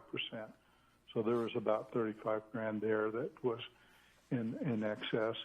Also, they had overestimated the cost for the signing, striping, and thermoplastic materials. Excavation and earthwork, they had anticipated more of a unit cost for that particular task. So there were multiple items. And I might mention also that in the engineering world, engineers, when they make estimates, they like to be on the conservative side. They like to make sure that what they're estimating is not going to be less than what the actual world might be out there. So in the engineering world, it's a customary practice to be conservative in your estimates. It's better to be estimating on the high side rather than the low side, such that, we wouldn't have to come back to you and say, oh gosh, we blew it, we have to ask you for more money. So for the sake of budgeting and allocations, an engineer's estimate is on the conservative side. Okay.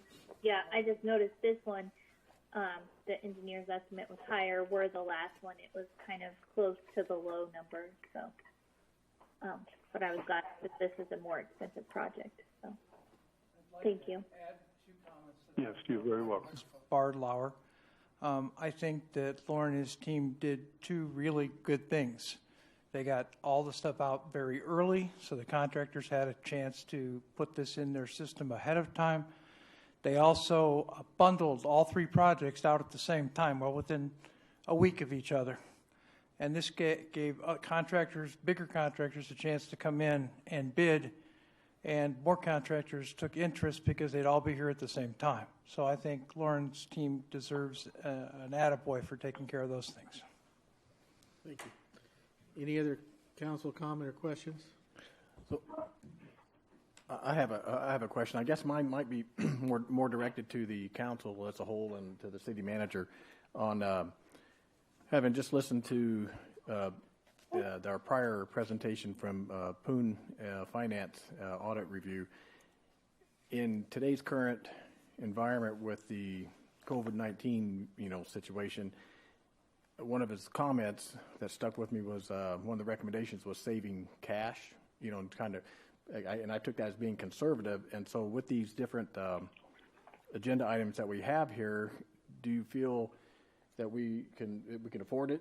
And in lieu of what we don't know about the next month or two or three, is it? Well, I believe that every contract has. What was that? I think every contract. Ron, I didn't mean to interrupt you.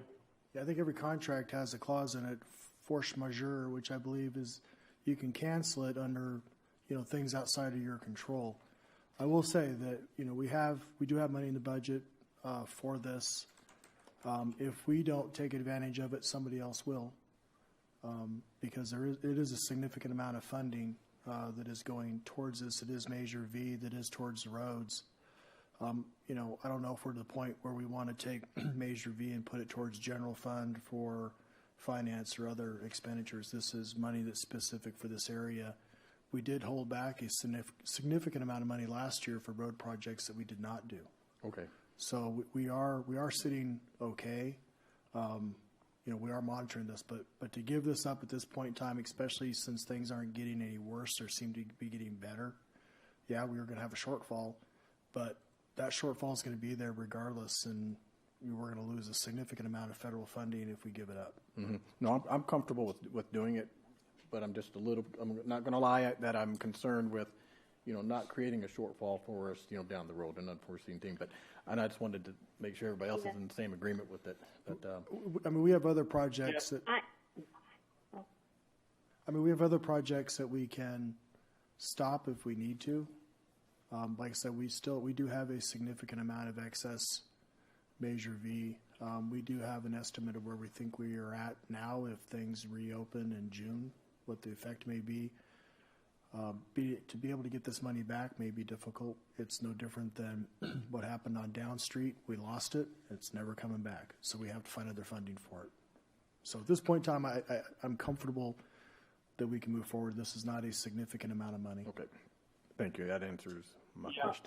I was going to say, Scott, in being fiscally responsible or fiscally conservative, to that point, Ron, that I think these projects where we're taking advantage of grants or we could lose a little bit of money, I think those are reasonable. I think it's reasonable to continue road maintenance, but the report that we were presented from Mr. Poon, it concerned me as well, and especially keeping my eye on the market as it exists. So I think projects moving forward, we have to have a lot more. We should have more scrutiny in what we do and the money we spend, because we need to plan for the worst. Yeah, and I was just going to say the same. I think if this project wasn't getting $600,000, well, actually almost $700,000 if you do the engineering part and construction, then I might consider that as well.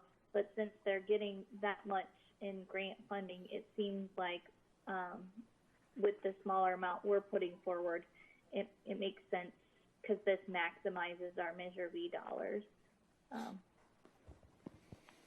And these projects have been on the road for a long time, too. Yeah. So. Yeah. I think it makes sense with the grant-funded ones, but maybe some of the other ones that don't have grant funding, maybe we look at holding off on some of those until we know for sure it's coming back in June, or we have actual dollar amounts that we get to see of how this has impacted us.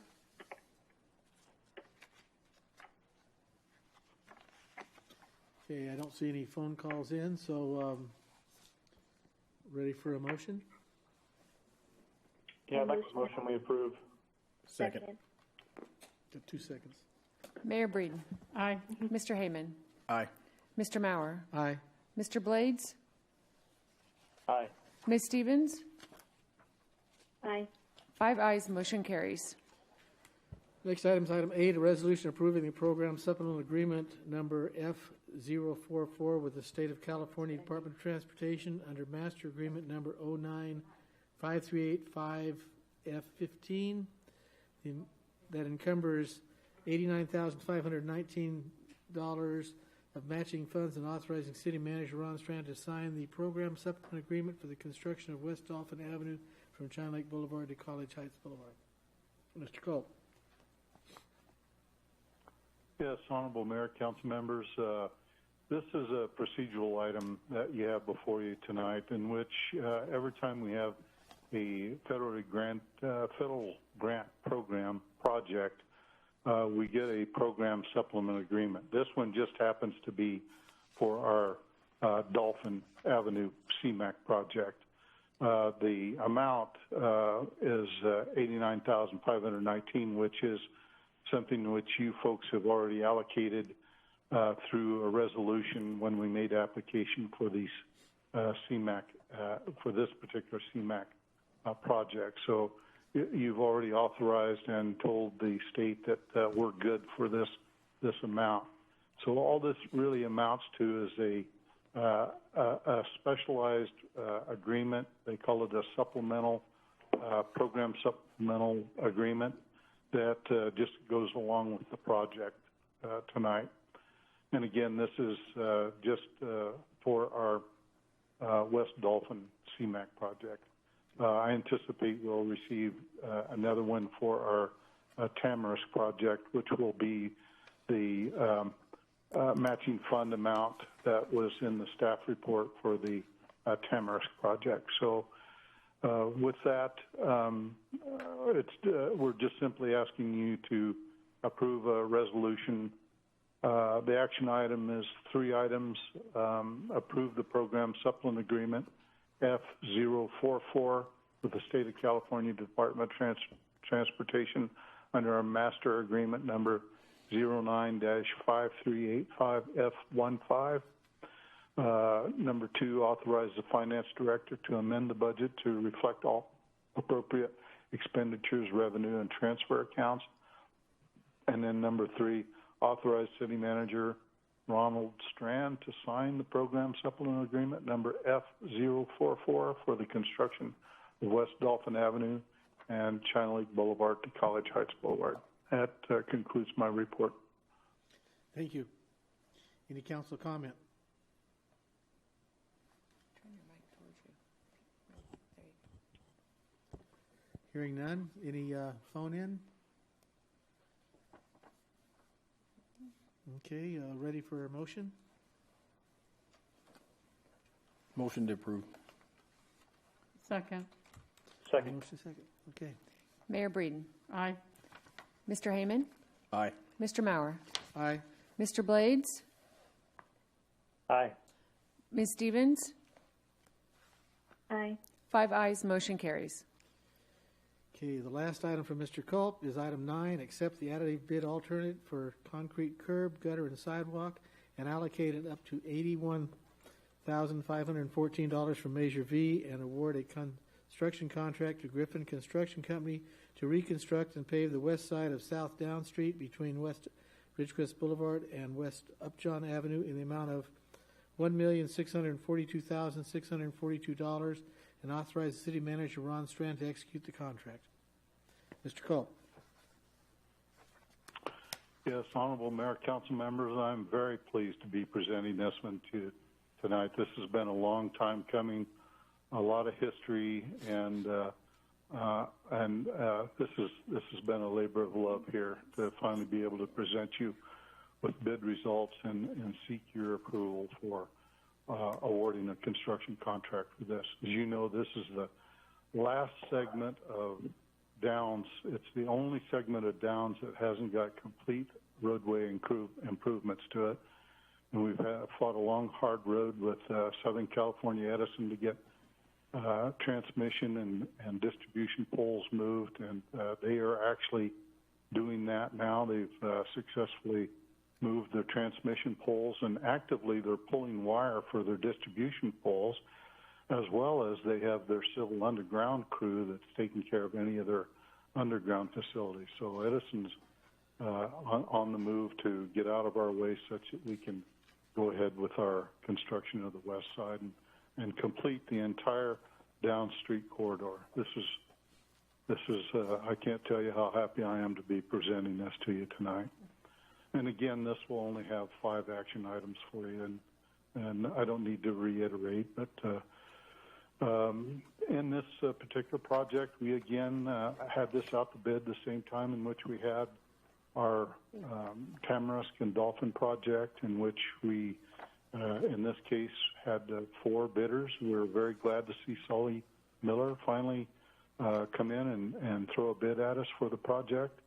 And we received very good materials prices on this project. So again, this project, the bids were opened on March 19th, and with the bid results that we had, we found that Griffith Construction Company, who has done the east side of South Downs, as well as many other street segments within our city. I was very pleased to see that they were the successful low bidder on this project. And again, we had our consultant check references and bidding capacity, and found them to be the most responsible and responsive bidder for the project.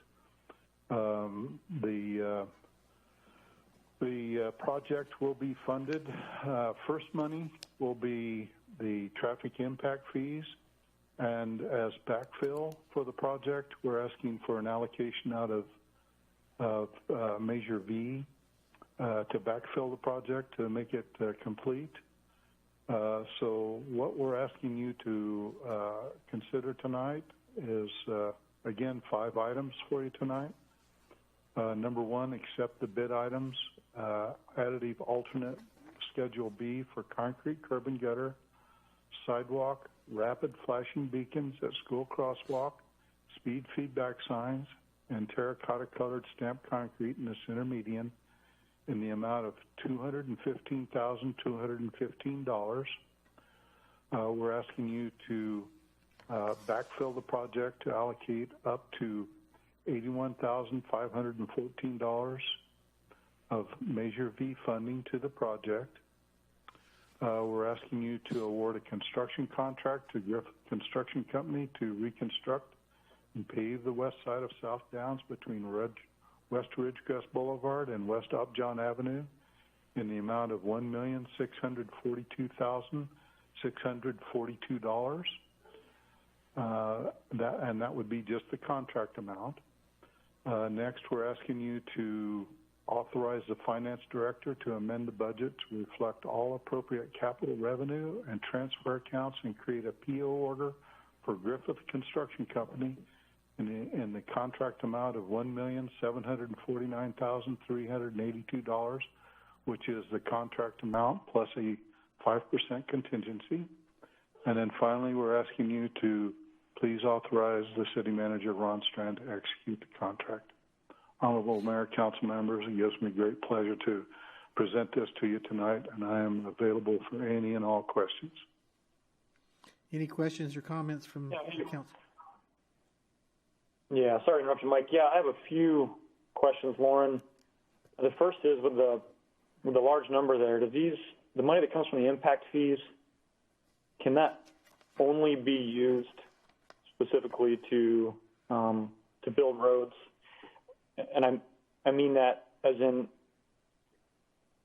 we just got done talking about our being fiscally responsible in this era of doing things. So if we were to continue a decision like this, is there any benefit to that?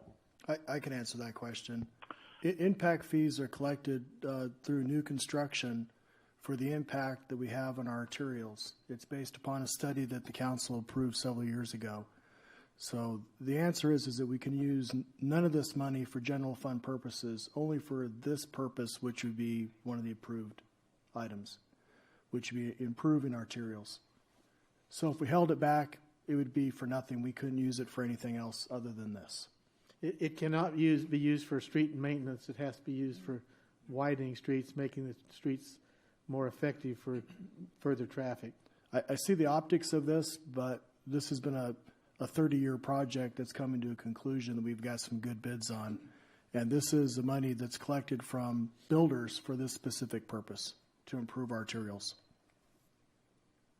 Sure. I'm trying to scrutinize. I mean, even if it was a 50, 60, 100-year project, I just want to make sure that we're being responsible. But that makes sense. I mean, if that's what the money is intended for and that's all it can be used for, and can't go to a general fund or other Measure V activities, then I understand. Any other questions or comments? Any phone calls? No. Okay, ready for a motion? Motion to approve. I have a second? Second. Okay, motion and second. Mayor Breeden. Aye. Mr. Heyman. Aye. Mr. Maurer. Aye. Mr. Blades. Aye. Ms. Stevens. No.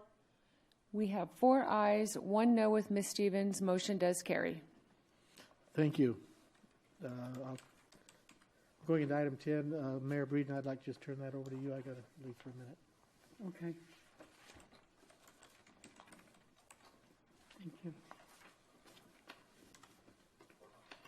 Okay, item number 10 is the introduction and the first reading of ordinance accepting and enacting a new code for the city of Ridgecrest, California, providing the repeal of certain ordinances not included therein, providing a penalty for the violation thereof, providing for the manner of amending such code, and providing when such code and the ordinances shall become effective. And there are recommended motions, and I would like us to discuss it. I am happy to present this to you. If you'd like, I can present that first, and then we can hold discussion. Is that a proper order for council? Okay, I would like to make a statement, if I could, at this time. We received a long number of questions from Tom Whitnick. He received answers to them. I called and told him the answers would be posted online, and that if he hadn't read them or had any questions, to please call. And he told me he would. So there was a significant number of questions, and 14 questions, and Rika answered all of them. I'll be sure to put that on the website tomorrow for others to look at. Thank you. You're welcome. Sorry. I just wanted to point out that at the bottom of his statement, though, it did mention that he had only gotten to page 165 and that he would like to ask for more time to review the document. And I was going to mention, is there a reason why, like Mr. Porter mentioned, is there a reason why we couldn't delay this until we have a council meeting that's open for the public again? Is there something that's tying this, like, on a timeline or anything? I think I can answer that question. You know, we've been working on this for well over 2 years. A lot of the changes in the municipal code that we've been holding off on have been waiting for this to be completed. Really, there are no fundamental changes to the municipal code at all. A lot of Mr. Wicknick's comments had to do with pronouns and the way some ordinances were structured throughout history. Those weren't the things we were looking at changing. We were looking at changing how the current ordinances were structured in the manual, and they made some administrative changes that had to do with some specific laws, but there were no substantial changes whatsoever. This is just a reorganization so we can continue to move forward and start working on some of these ordinances they're sorely needed. So we got it out a couple of weeks ago, and like I said, there are no changes. We're not making new laws. We're not adding restrictions. We're not increasing fines or fees. This is just a reorganization of the manual. I believe this was posted on the web page 2 weeks ago for people to review. This is just first reading. Also, you might note that we haven't made any changes in years. In fact, the one significant change that had to be made is from city administrator to city manager form of government, which has been that way for over 20 years. So that's how far. Yeah, there was a little bit of cleanup language, but like I said, going back to what Mr. Wicknick had to say, almost all of them were, there was an ordinance that didn't state the actual penalty in the ordinance. Well, it wasn't passed that way in the first place, but if you read the ordinance, that it says very clearly that any ordinances in here are misdemeanor unless otherwise stated. And so we've changed nothing when it comes to penalties, and we've changed very little of the language at all, if any. All this is just a restructuring of it so we can start moving forward with some of these changes. And so when we looked at it, it was a decision that we were moving forward on this anyway prior to COVID-19, and we don't think this is a significant, we're not changing anything significant that the public should be too concerned about, other than the numbering. Some of the questions that he asked, and I had asked when we had it at our org meeting, and that I was amazed that there really wasn't hardly any differences, and differences that changed anything. It amplified, explained, made things more understandable. And what was surprising is that one of the questions one of the questions he asked without reading all of them was the issue of residency. And Rickus pointed out in a response to him that we were not trying to change that. We will be making changes as we go along, and it will be approved by council and brought up. And these make it easier, make it more understandable, and addresses issues that are more than as 20 years old. And I think it makes us a stronger agency when people can read it and understand it and those kind of things. Yeah, I think some of his comments were, why weren't you making changes to the code you should be making changes to?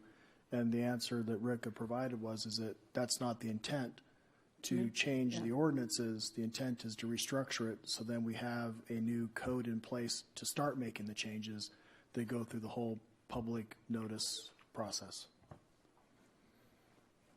There were numerous questions that we had talked about in committee that asked about how we dealt with conflicting ordinances. And after going through all this, we found that when you address that, the answers were there, but we just needed to put them together instead of having it here, here, here, and here. Correct. Correct. If you're So okay. there isn't really a lot of changes. No, when I go through my presentation, you'll see exactly what we did here and why. Okay. I want to make sure that Lloyd is still on the line because he was significant in this as well. And if you have any questions, Lloyd is the attorney is available also for help with this. He did review this and he was included in the entire process along the way.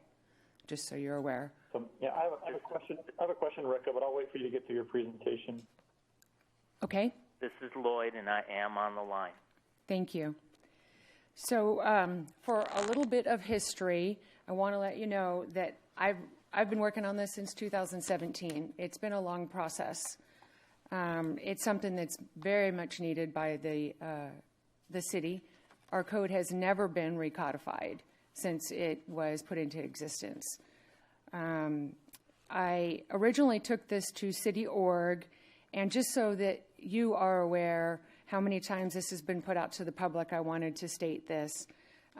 It was announced to the public for the City Org agenda on March 19th.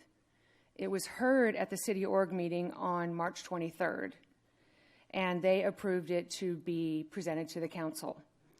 The item was then put on the city website on March 31st, and on the 1st of April, I sent out an email to everybody that gets the agenda. It's over 50, 60 people that get our agenda every 2 weeks, and I sent an email to them letting them know that I had posted it on the agenda and that it was a large item and that here's the opportunity for them to review it. I again sent it out on April 8th with the agenda and stating that it's there, please go review it. So they've had well over a month of opportunity to review it. This isn't something that we brought up relatively quickly. Okay, so I started this process again back in 2017, and the whole point of this was to update and modernize the code. It's been renumbered and restructured for easier use and interpretation. And you'll notice through a lot of my examples that I'm going to give you that it's just made it more clear and a lot simpler to read. Okay? I got to get where I can read and talk into the mic here. So we hired, the city hired MuniCode, who is our municipal code codifier and corporation that actually does our online code. So anytime you go onto our online code, you'll see up in the upper left-hand side MuniCode, and that's the company that did the process for us. They were hired to identify and eliminate any conflicts, inconsistencies, and obsolete provisions in the code and make it consistent with California codes. They identified and eliminated any redundant, conflicting, or obsolete provisions as well. And thirdly, they identified and eliminated or cured any potential unconstitutional provisions. And as I go through this example, you'll understand what I mean by these. One noticeable difference in the codified code is the reference to fees. In the old code, the fees were established by ordinances. It actually listed that this was going to be charged as $25. In the new code, it now strikes that amount and refers to all fees as set by resolution. With this change, some fees need to now be established by a resolution, which, again, I will show you as we go on what that looks like. It's important to note that none of the fees are changing. They are simply being addressed in resolutions for reference as indicated in the new code. And this resolution will be presented for approval as part of the second reading and adoption of the code. I did include it in the online documents, so you can see it and know exactly what I'm talking about, and it was also in the packet. But it won't be approved until we actually approve the code on second reading. Let me interject, Rika. Yes, sir. That's a very common mechanism to adopt fees by resolution, to adopt a fee schedule is what it's often called. And that just makes it a lot more user-friendly to not have to amend the code every time one fee changes. So as Rika explains, the code says it will be adopted by resolution, then there will be a fee schedule adopted by resolution. Go ahead, Rika. Thank you.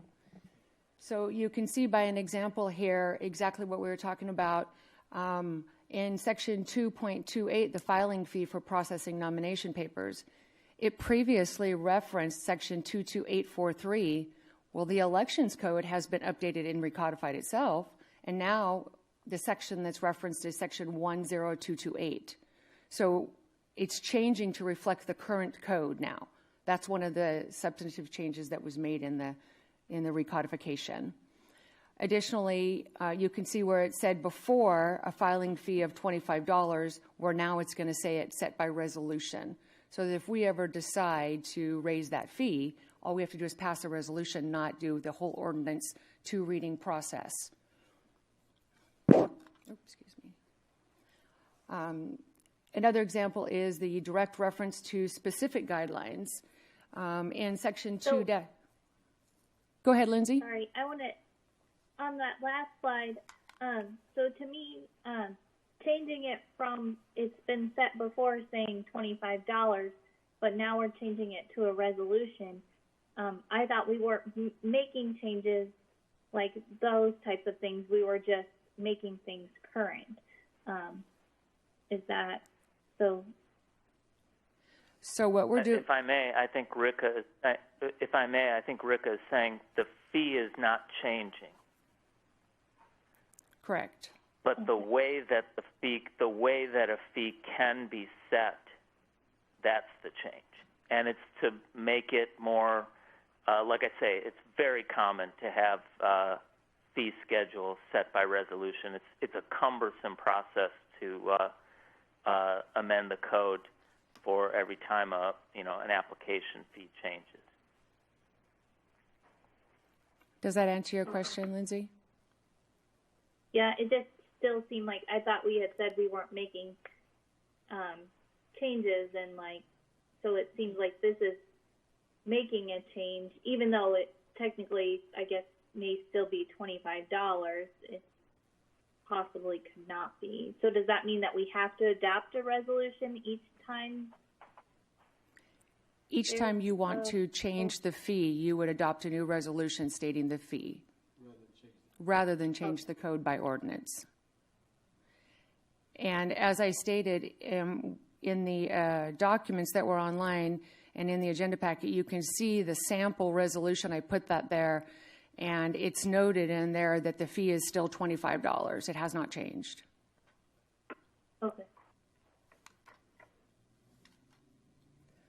So moving on to section 2-64 for closed session, everything that's crossed out on this slide you can see is going to be removed from the code, and now it's going to be referenced as when permitted by law. Because some of these sections, that reasons you could take to closed session, are no longer valid. And we had them in our code saying that we could do that. So now it's just going to say when permitted by law.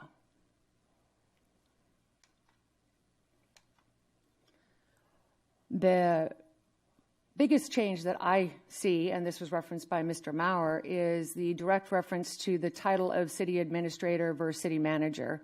We're now a city manager form of administration, and the title of Mr. Strand is city manager, not city administrator like it used to be. So throughout the code, you'll see where the administrator is taken away, and now he is titled as a manager, city manager.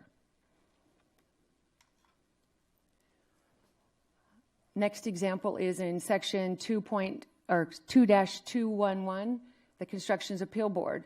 You can see it previously said Uniform Building Code. Well, now it references state building standards codes, so that it's up to date. That the Uniform Building Code is a past tense code, and now it references current state building standards codes.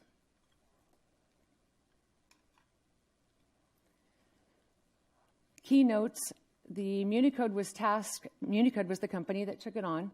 They were tasked with making recommendations on how to update and modernize the city code. Again, the city attorney reviewed the code amendments responsive to these recommendations. As I stated, the documentation was taken to City Org and approved it and brought it forward to the council, and then it was placed on the city website on March 31st. So I'm asking for two motions. This is the first reading. I will let you know that I have a couple of other staff members here who are available to help us out with these screens in the council chambers. If we need to compare some codes, you want to see some differences, it might take us a while to get some things up on the screens, but it's available. If you need to see something right in front of us, we can bring them up and we can make these screens work so you can see exactly what we're talking about if there's inconsistencies you're worried about. So with that, I'll take any questions and move forward. Do we have plans, know when the second reading will take place? Or are we going to be able to have the second reading be done when it's open to the public, possibly? Because we are 3 weeks out to the next meeting, there is time to get it noticed and put on the May 6th agenda for the second reading. Unless I'm directed differently, that was the intent.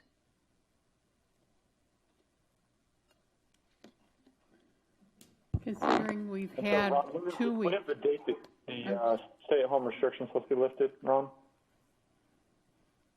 I'm sorry, I interrupted you, so please start again. Thank you. Oh, I was just wondering when the date that the stay-at-home restrictions were going to be talked about reassessed. I think it was sometime in May. I believe it's May 1st is when I think the discussions will start. Now, I will state that staff is available. I mean, with a lot of people staying home right now, there's probably a lot of time for folks to take a look at this stuff since they're not working. And we can answer any questions that come up over the next 3 weeks. I don't know if we're going to have people in the council chambers. The indication is that we may be doing this for a few months, depends upon how the governor and the county health department wishes to roll this out. We may not see public meetings. We may be seeing our meetings in this format for a little while. And then my other question was, I really like the slides because the format changed so much from the old code to the new code. You couldn't really. It was kind of hard to do the side-by-side comparison, and it wasn't highlighted like how your PowerPoint was really helpful in calling out the changes. Do you have an estimate of like how many changes were made, and did you pull out like the most substantive or just some examples? Did we get a sheet of changes, the codes that? Originally, when we first started this, we got a sheet of substantive changes, yes. Right.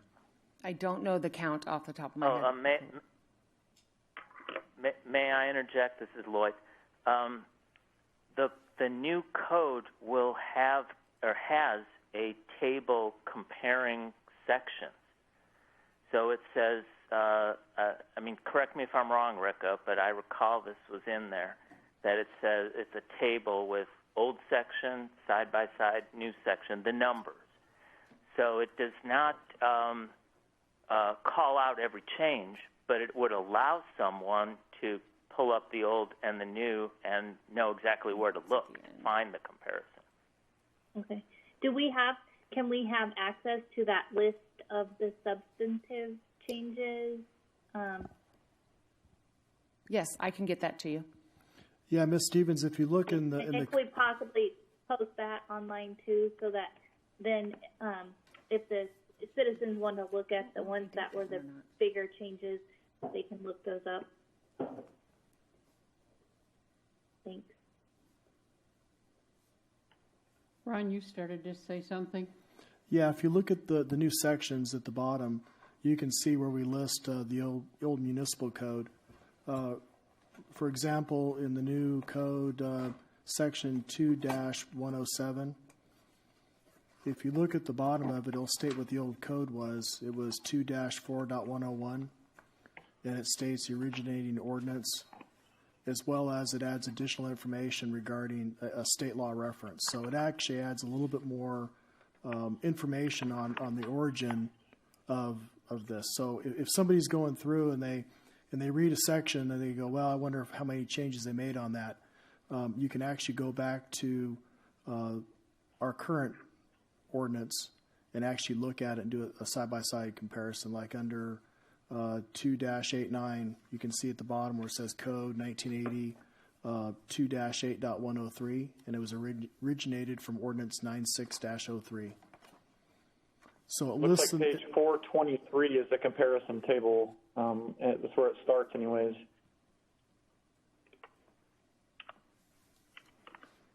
Yeah, I started to pour through this, but it was lengthy, and so then I started to look around for just like a red marked up copy online, hoping that there was something to that effect. But yeah, I mean it took 2 years to get done, so it's a lot of stuff to pour through. So that's sure. Yeah, absolutely. So I'd like to go ahead. No.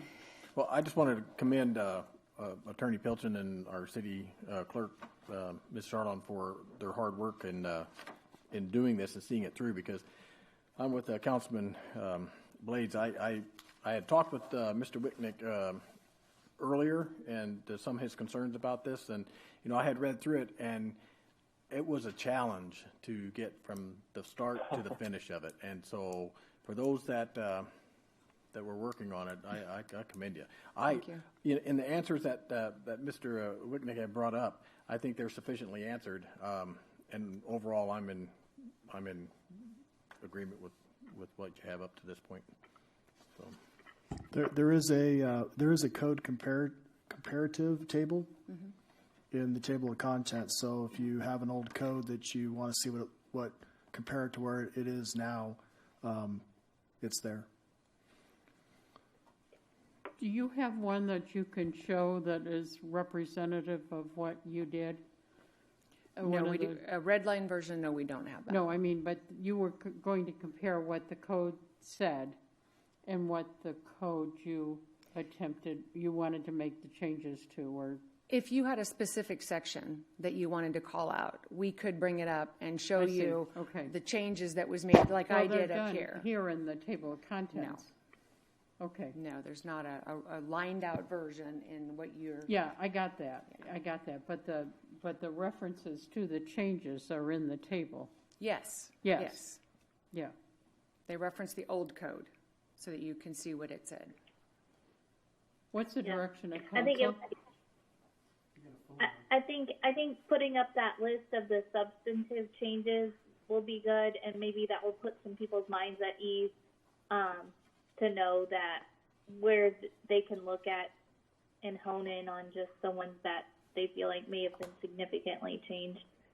And if we have an additional 3 weeks before the second reading, hopefully they'll feel like that's enough time. And I guess that we'll likely hear from them. I will definitely put those the substantive changes online and Mr. Wicknick's comments online. And just to keep in mind too, if you pass this tonight on first reading and we have it on the agenda for May 6th, you don't have to pass it on May 6th. If you need more time, you can ask for more time.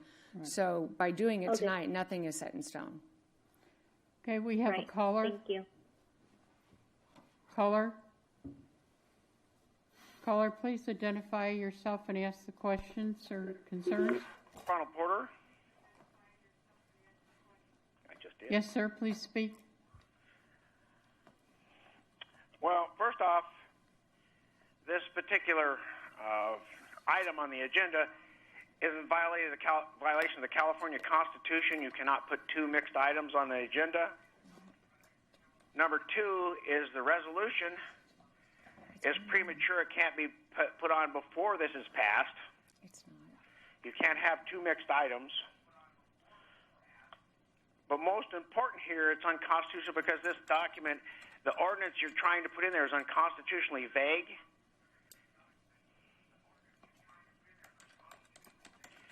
Because it doesn't inform anyone what's changing. They admitted there were substantive changes in it.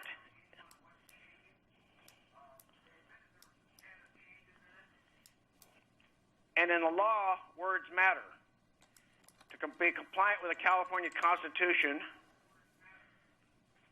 they have to bring up every ordinance and change it because they have different effects, and you can't simply give them blanket authority to change it.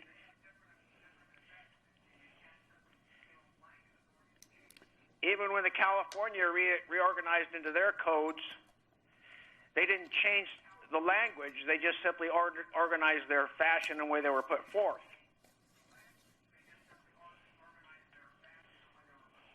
Okay. And if this was ever legally challenged, we're going to be in really serious trouble because it's going to be seen as unconstitutionally vague. Unfortunately, we don't like the fact we have to go through this sometimes, but it's very important that people have the opportunity to be heard on each and every substantive changes. This doesn't meet that requirement. We're giving them, sir, three weeks, and we've already given them 3 weeks to look at it. That's irrelevant if it's unconstitutional. We need to address that act. And when they make the claim, this is easiest for the city. Well, the point of the fact is, under the Brown Act, you're supposed to be able to you have to fully notify the people so they have an opportunity. We don't know what's substantive. We don't know the reasons they changed them. That's the reason each ordinance has to come by itself. You can't write themselves a blank statement, we want to change this. Okay, is there any comments to that? Anybody? Okay. Ron Strand admitted that this has been on for 2 years, so there's no hurry. And granted, there's parts of that I agree that may be unconstitutional, but without that actual specification on why it was unconstitutional or why it wasn't, doesn't meet the need. Lloyd, can you comment? Have you represented other cities when they've gone through the codification, and are we following the process that they went through, or? Yeah, this is Lloyd. Cities, I am aware of cities that have adopted entirely new codes. So the change then is to delete the old code and to adopt a new code. I'm not aware of any requirement that every individual change would have to be individually adopted by a separate ordinance. So this is done when cities want to change their codes, and I've seen it done before. Okay, any other comments from City Council? Direction, please. Well, I got some more to say. I'm sorry, please. Well, first off, because someone did it doesn't make it right. Number two, he has to show the authority to do this under the law and under this California Constitution. It's not because someone did it, now it's okay. Council, can you address some of that for us, Lloyd?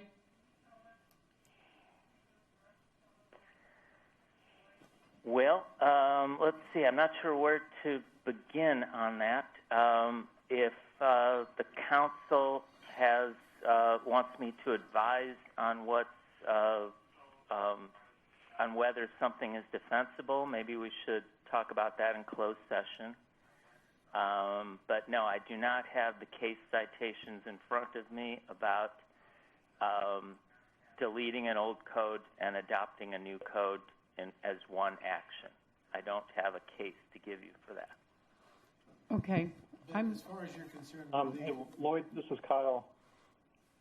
I think I was just going to ask the question, I guess I was going to do what already has been done, is ask your opinion if we're operating in the spirit of the state constitution and adhering to the Brown Act, et cetera.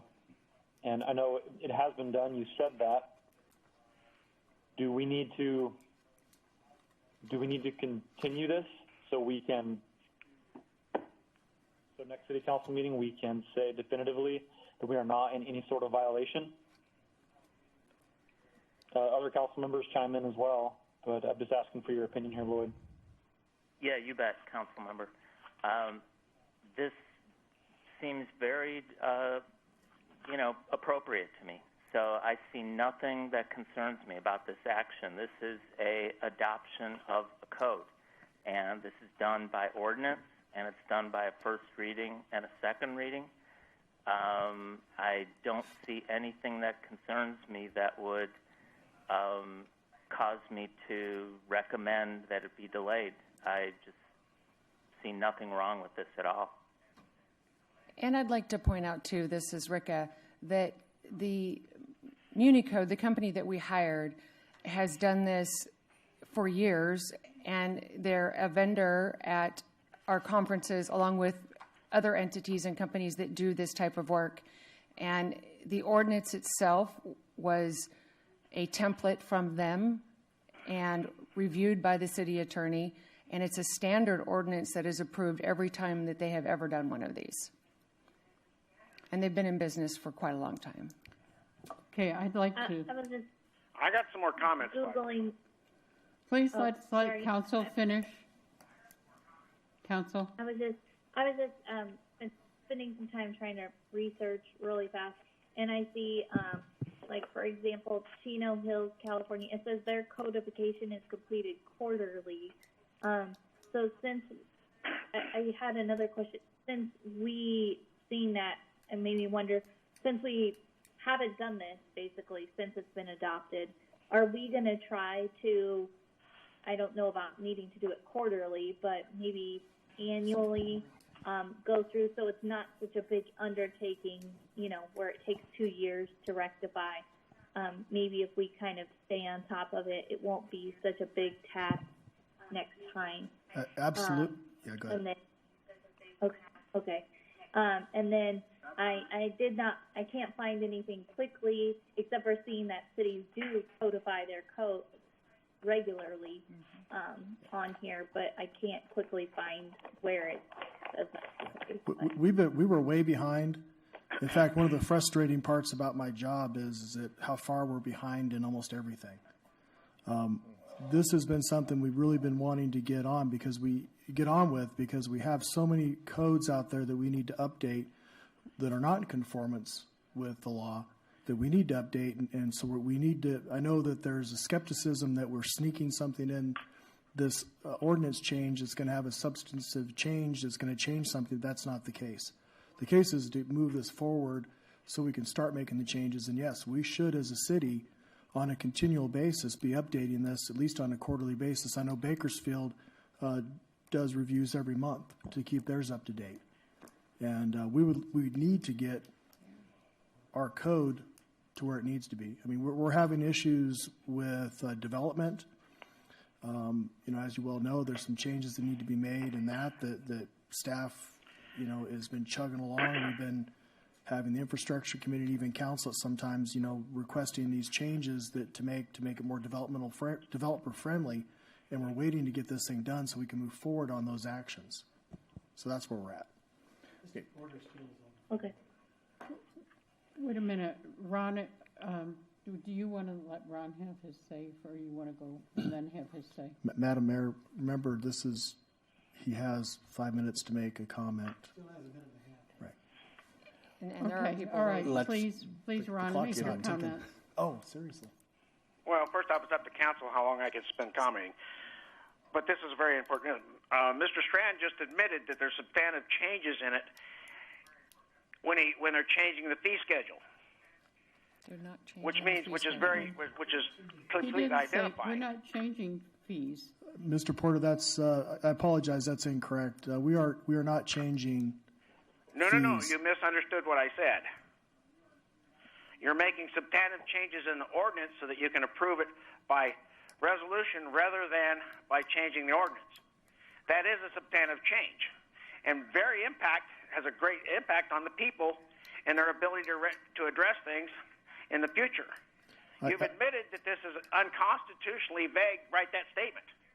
That's incorrect, Mr. Porter. What I said was we're making substantive changes in how the ordinances are structured to make it easier to be able to read, to make it easier to add, modify, and delete what's currently in there. Structure is fine. You don't change the words of the ordinance. And what you're saying is I have this blanket statement that I can change anything I want without any input from the people, and that's in violation of the California Constitution. It's just like having that resolution and the ordinance on the same agenda item, which is also a violation of the California Constitution. You can't have two subjects on the same agenda item per the California Constitution. We are not. This is only an ordinance change. There's no resolution on there tonight. Yeah. I believe the time is up. Yes, there is. That's what it starts out with, a resolution on fees. I stated that that was not going to be approved in this reading. That was going to be approved at second reading. It doesn't matter. That can't even be on the same agenda item. It has to be separate, and it can't even be presented on an agenda until such time the ordinance itself is changed.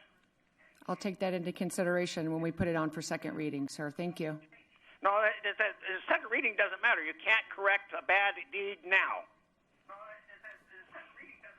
The resolution isn't on there tonight. I don't know how to.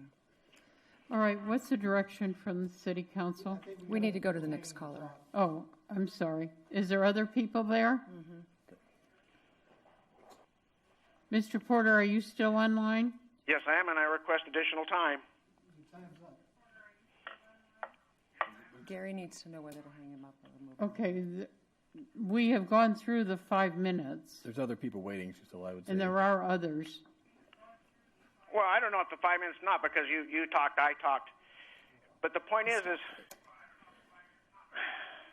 all words matter in law, and you can't blanket give someone permission to change them. It doesn't matter what the other companies sent back to us.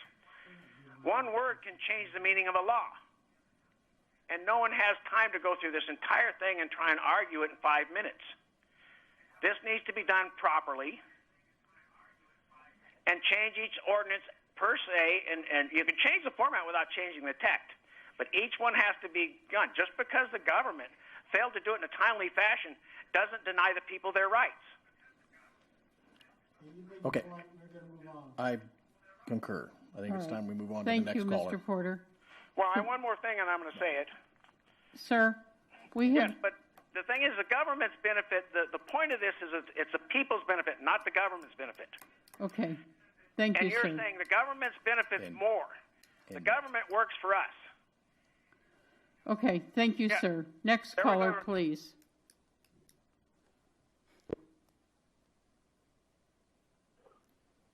Next caller. Nick, Okay. Are you there? this is Tom Wicknick. Okay, Tom, please speak. Okay, what I'd like to say, first of all, I know this has to be done without a problem. I don't have a problem with that. But let me speak from this point of view.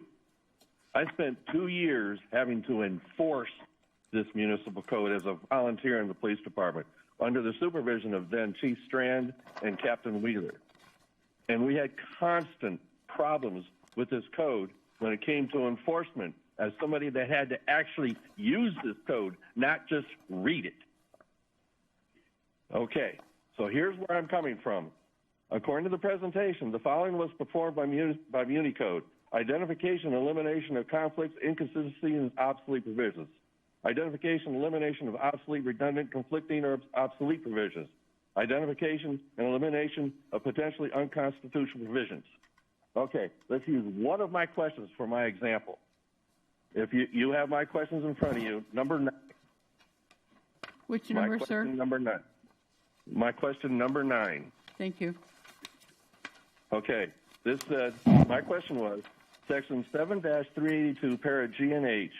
If anyone violates this paragraph, what's the penalty? Now, pay attention to the answer I got for that question. Okay? Refer to the front of the book, Section 1-93, Section 1-94. Okay? Now, here's the inconsistency. If you were to look at Section 7-382 and then go up to the previous section to that, in the municipal code, where it starts with the title, it starts then with the penalty and says what the penalty is, whether it's a misdemeanor or an infraction. It says it. It's consistent, and that's the way it should be. This one, well, this section here, well, we got to go way up top to another section to see if this is what the penalty would be for this. Okay, this is one example of inconsistencies in the code that has not been corrected. Okay? And this is my point, and where I just started my questions, because I took such an interest in this thing after having to use it for 2 years, and I know Chief Strand, or then Chief Strand, now Manager Strand, he knows what I went through trying to enforce this thing. And yes, I understand that you're going to come back later with changes to the code to fix things that need to be fixed. And I fully understand that and support that. But I'm just going to the task that this contractor was given to get rid of inconsistencies, et cetera, et cetera. The inconsistencies wouldn't change anything. What's the matter with putting the penalty where it's supposed to be under each section? And I would bet that if I continued going through the 700 pages, which I had no idea would be that much, that's why I did not get through the whole thing, I would find more examples of inconsistencies that have not been corrected. So if you're going to say their task was to get rid of inconsistencies, they didn't. So that is my point and my questions. That's my only reason for asking for a little bit of time and asking for consideration that we have more time to at least look at this thing, and that you as a council that only reads this thing takes into consideration what the people in the field actually have to do when they use a document in a court of law. Yeah. Tom, this is Ron. I appreciate your concern, but if you do a side-by-side comparison of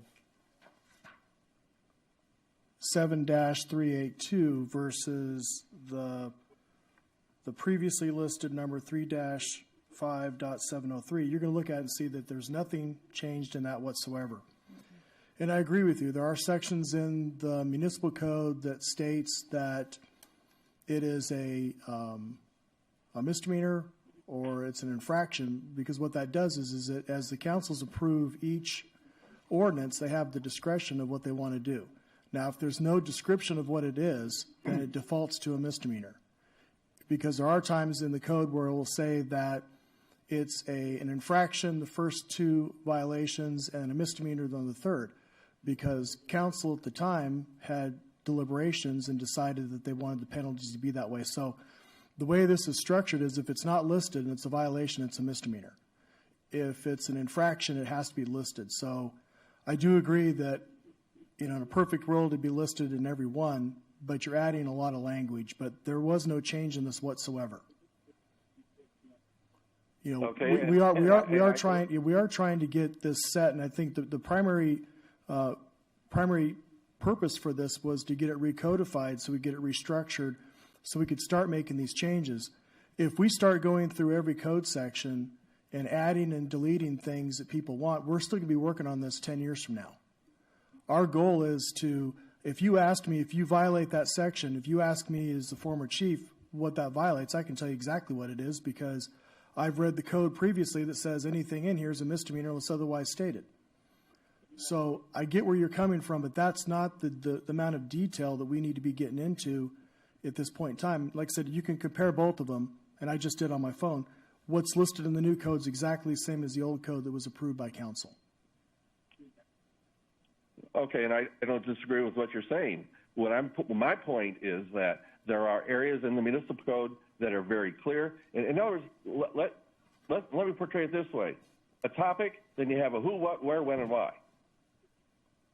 Okay, so then the next topic should have a who, what, where, when, and why. Okay? What we have is a code that some of them have the who, what, where, when, and why. And then a next one below it will have the who, what, and maybe a why, but not where or something else. It's left off. There's the consistency. I'm talking about consistency again. And the purpose of this was to get rid of inconsistencies. So the code should have it simple, A, B, C, and D. So you state what the law is, you state what the topic is, you state what is expected from the people, and you state what the penalty is for not doing it. Then you go to the next topic, and you do it again. You go to the next topic, and you do it again. Not haphazard, where it looks like somebody that went through, I'm not even going to talk about education level, okay, but I'm talking about they were not consistent in how they did the update. What's the matter with adding a simple line saying the penalty to get rid of an inconsistency? Well, what's wrong with that? I tend to disagree with your premise, because I've been reading penal codes and health and safety codes for a long time, and not every section do they have the penalties listed. Sometimes they state it's a misdemeanor, And if you want to know what the penalty for a misdemeanor is, you have to go to the section of what the misdemeanor is. So this is consistent with legislation. You have to remember, Tom, that this code is built upon years of a variety of councils and a variety of law firms or lawyers with one law firm that have written these municipal code. I agree, there's a lot that needs to be updated, but if we are to update it to your detail, we're still going to be working on this thing 5-6 years from now, or better yet, we'll never get there. And that's the issue. Now, I think the concern, I think the community should be is that have we changed something in here that changes the meaning of something or requires something different of somebody or increases a penalty or a punishment? And the answer to that is that no, we've made no changes of that nature. I agree with you. There's some things that I'd love to be able to get to change. So I guess the default is that we spend forever going through and making everything consistent in the nature that you want, but I don't think we have to at this point in time because every code in here, and like I said, you and I know that you and I have been through a lot of this stuff, and we didn't have a problem interpreting it. We just had a problem of applying it because nobody had ever enforced it before.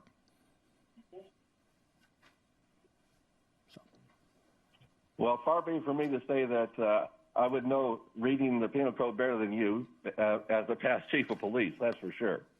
But at the same time, I just am looking at what the task was, and to me, it hasn't been completed. And that's my point in my questions. I'm not even going in and addressing wording to the stuff because I understand now that this was not the task to change the wording of something per se, and I'm not even going to throw an example out there. Well, just remember, Tom, just remember this wording that's in this ordinance was written by staff or a lawyer and went through the same approval process through the committees and the council first and second reading and made it through. And okay, I get that. Yeah, and if you want to, all you have to do is reference the ordinances because I've read enough of the ordinances to see that the language is the same. So you're going to have to go back and look at a lot of people that had their fingers on this long before we did. Well, I'll stop with one more comment. If I'd had a contractor working on this thing since 2017, I think that we should have gotten a better product because the inconsistencies could have gotten rid of in 2 years. I'm not saying we should wait another 2 years or 3 years or 10 years like you're trying to say here. I think it was just a matter of if a person sat down and actually worked on this thing for a month, they could actually get the inconsistencies out. If I worked on it for a month and didn't have a business to run, I could do it in 30 days, and I'm not even being paid to do it. Okay? But I'm just saying somebody that's being paid to do it should be able to focus on this thing and get it right. Well, unfortunately, Tom, that's not what we paid for. Okay, then I guess you go ahead and do what you want to do. But again, good luck. I will state that this code's no different than will be if it's approved than it was a month ago. Okay. All right, the next caller, please.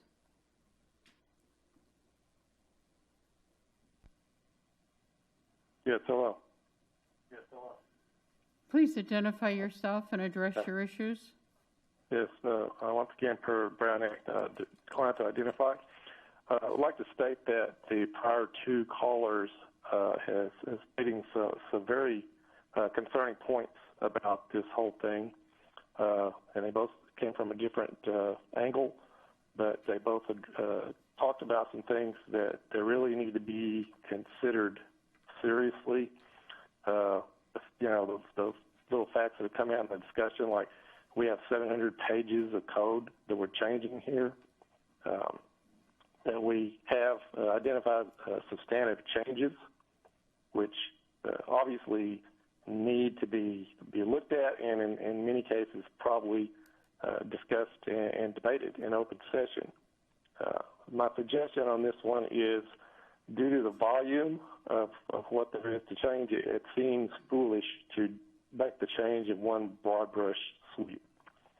So I'm going to suggest that the code be taken section by section, or maybe combinations of sections or whatever, something in some amount that would give the people in town time to go through, because like what Mr. Strand seemed to intimate, a lot of us have more to do than just sit around and wait until we go back to work. There are things to be done. A lot of people have been pretty busy, actually, the last 2 or 3 weeks. If we take it a little by little, I fail to see the big hurry in getting it all passed and put in place. Take it a section at a time. Say that's one simple suggestion, and let people look through that and not get brain clouded by the amount that they have to go through, and verify that they trust the changes that are being proposed in there, that they're not finding something that concerns them. When we've already seen the proposed change about, well, we're going to make fees be changed by a resolution instead of having it in the ordinance. Well, that's debatable. So just to sweep it into every discussion about a fee, I think is wrong. So a section by section approach to this thing, do it every month in council meetings. So here's the section we're taking up next month, second meeting of the month. We're gonna go look at this, and we're gonna let people bring their questions and concerns.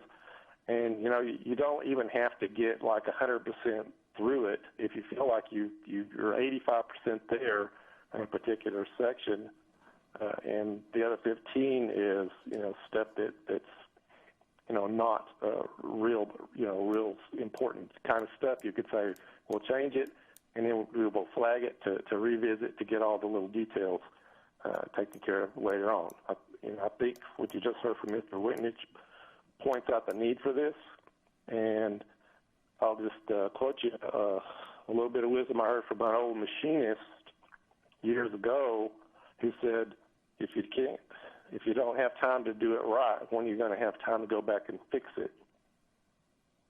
So little by little, you can get it done and get it done right, and then be finished. And that might be 6 months from now, but I don't see a problem with that. Okay, thank you, sir. Is there anybody else on? I have a comment. All right, please. Okay, yeah, I was just going to say that to that end, if we agree that in the future we're going to routinely codify the code, then we can address some of those. And Rick, between now and the next meeting, are you still going to accept recommendation for changes?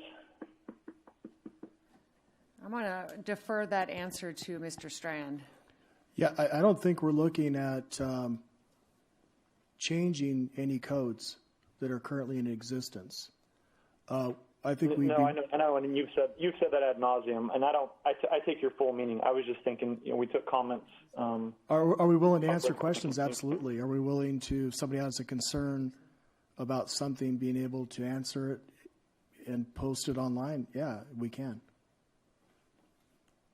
Okay, well, all that being said, I think that what we're doing here is routine. It's work that needs to be done. It has been done. And since there is still time in the future, this isn't something that's going to get set in stone and never looked at again. Since there's time in the future to readdress and go over, and there's a city council here that we'll always have our ears open and we're ready to, look at things. We all have open minds. Well, I think I'm going to motion. I was just going to say I would like to read the next the two motions and motion to approve if everybody else is ready. Kyle, you have to do them separately. Kyle, you need to do I'd like them the separately. motion to waive the read. Oh, I'm sorry. Go ahead. You need to do them separately. We need to do one and vote on it, then do the second one and vote on it. Okay, cool. All right. Thank you, Mike. I'd like the motion to waive the reading in full. An ordinance adopting and enacting a new code for the city of Ridgecrest, California, providing for the repeal of certain ordinances not included therein, providing a penalty for the violation thereof, providing for the manner of amending such code, and providing when such code and this ordinance shall become effective. Second. Mayor Breeden. Aye. Mr. Heyman. Aye. Mr. Maurer. Aye. Mr. Blades. Aye. Ms. Stevens. Aye. 5 ayes, motion carries. Okay. Thank you. Go ahead, Kyle. I'd also like to motion to introduce by title only an ordinance adopting and enacting a new code for the city of Ridgecrest, California, providing for the repeal of certain ordinances not included therein, providing a penalty for the violation thereof, providing for the manner of amending such code, and providing when such code and this ordinance shall become effective. Second. Mayor Breeden. Aye. Mr. Heyman. Aye. Mr. Maurer. Aye. Mr. Blades. Aye. Ms. Stevens.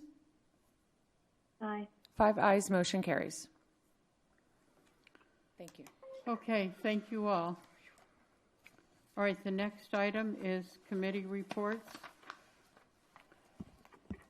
Scott, first one is finance. And we have no. Be meeting next week. Correct. Right. Okay, infrastructure. Did not meet last time. Economic development. I know you're here. Let's see. Yes, we did meet, and we discussed that ICSC has been canceled for May.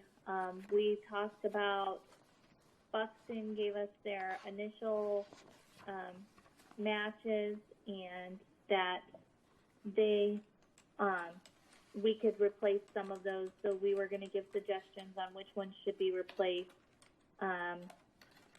We heard that, and it's been put in the newspaper now, that Holiday Inn's moving forward, as well as Grocery Outlet, which I've seen people posting that they have their sign up now outside of the building. And then, we heard an update from about the base, and as Mr. Springham and the mayor have mentioned, they're progressing forward with awarding contracts. And I think that's about all. Melissa, did you have anything else that you wanted to add?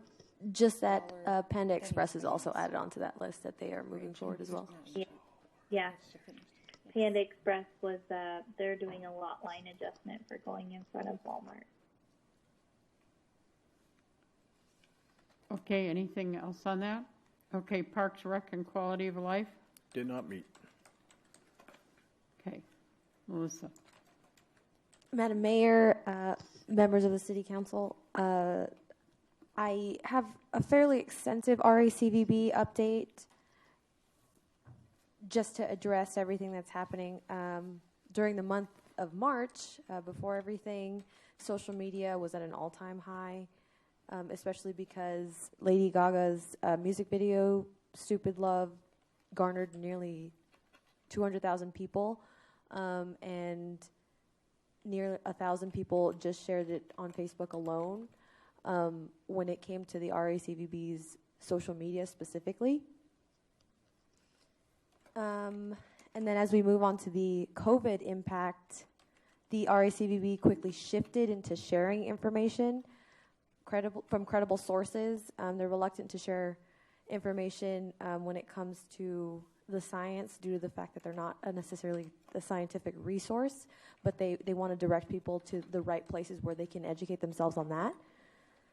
And so they've shifted marketing from into defensive instead of offensive. So instead of letting people know that come to Ridgecrest, we are marketing within Ridgecrest. In the discussions of beginning to open up, we would want to promote travel that allows for safe social distancing in nature. For example, things that have group limitations. To capitalize on this, the RACVB are currently preparing for reintroduction of open-air attractions, but they're obviously not going to push these experiences until there has been a shift in the situation. In an effort to mitigate the severe reduction in hotel stays, they're deploying a Ridgecrest Strong campaign, and that is using and really capitalizing on social media and commercials on television as well as radio.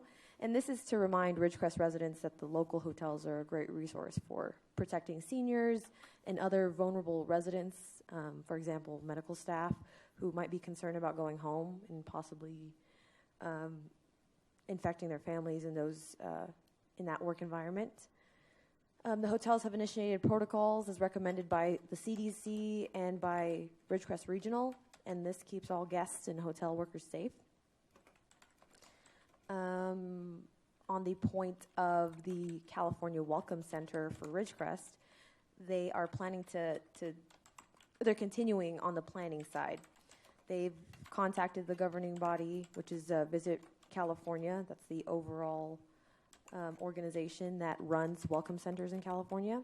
And they've adjusted their time frame, and they continue to work with them and state officials to maintain the approved status and designation. Lastly, the next RACVB meeting will be held on Wednesday, the 22nd, April 22nd, and this is going to be done virtually. A notification will be sent, and for those looking to participate that don't normally get agendas emailed to them, you can contact the RACVB's office for that information. And that's the end of my report. Thank you. Thank you. That's a big one. Okay, other committees, boards, and commissions? Anyone? I've got two to report. KernCog is dark this month. They've canceled the meeting. And East Kern Air Pollution Control District is going to have their meeting, I think it's 7th of May, and it's going to be a virtual meeting. So, by virtual, I don't know. I usually go down to the county building and get it on TV, so I'm not sure how I'm going to do it. I know that they said they were thinking of doing it also by phone, just phone in, yeah. Okay, anybody else? Yep. Sir. Measure V met last Monday, and they're compiling their report at this point in time. Thank you. No other committees? Okay, city manager's report? Yes, ma'am, just two items. I didn't hear anything Bard said. Oh, he said that he reported on the Measure V committee, and he said that they're compiling the report. Oh, okay. Thank you. That's okay. Yes, ma'am. There's just two projects I want to report on. One is the HVAC project. It should be completed this week. As you know, they have installed 19 new HVAC units, so we're hoping that that'll improve our reliability to keep the building cool in the summertime, warm in the wintertime, as well as saving some energy. We also got an update on the bathroom project at Freedom Park. The plans have been approved. We have authorized the construction of the building, so we're set. We're hoping that delivery of the building will be in the next 6 weeks, and we can move forward on that project. That project doesn't have an impact on our general fund.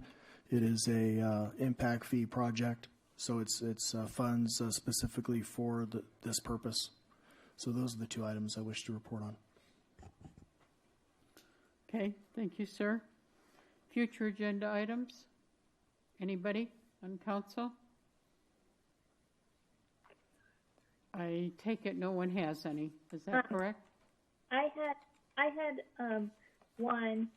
We received a couple emails, and I received some messages or people asking me about 5G. There's been like a movement I've seen on Facebook of asking cities to look at restricting the 5G antennas being installed, and so I feel like that's something that we should think about. I know that there's been some things signed by the federal level looking at rapidly deploying 5G, and so it seems like something we should get out ahead of before permits start coming in. Okay. I don't know if that's something we should look at in a committee first, or if we want to talk about it at a council level, if anybody has any thoughts on that. What is your recommendation? Not sure which committee it would go to specifically. I'd say it'd fit infrastructure the best. Yeah, I would agree. Okay. Okay. So 5G. And if that. Okay, any others? So, so I would like to agree with that one, Lindsay, on reviewing that. I think it's a good topic to address.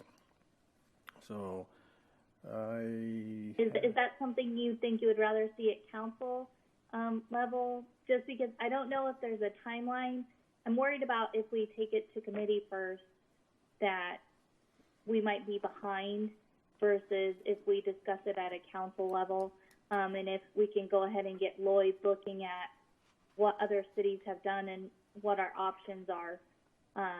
Because I don't know if there's a timeline of when we can restrict that by. So.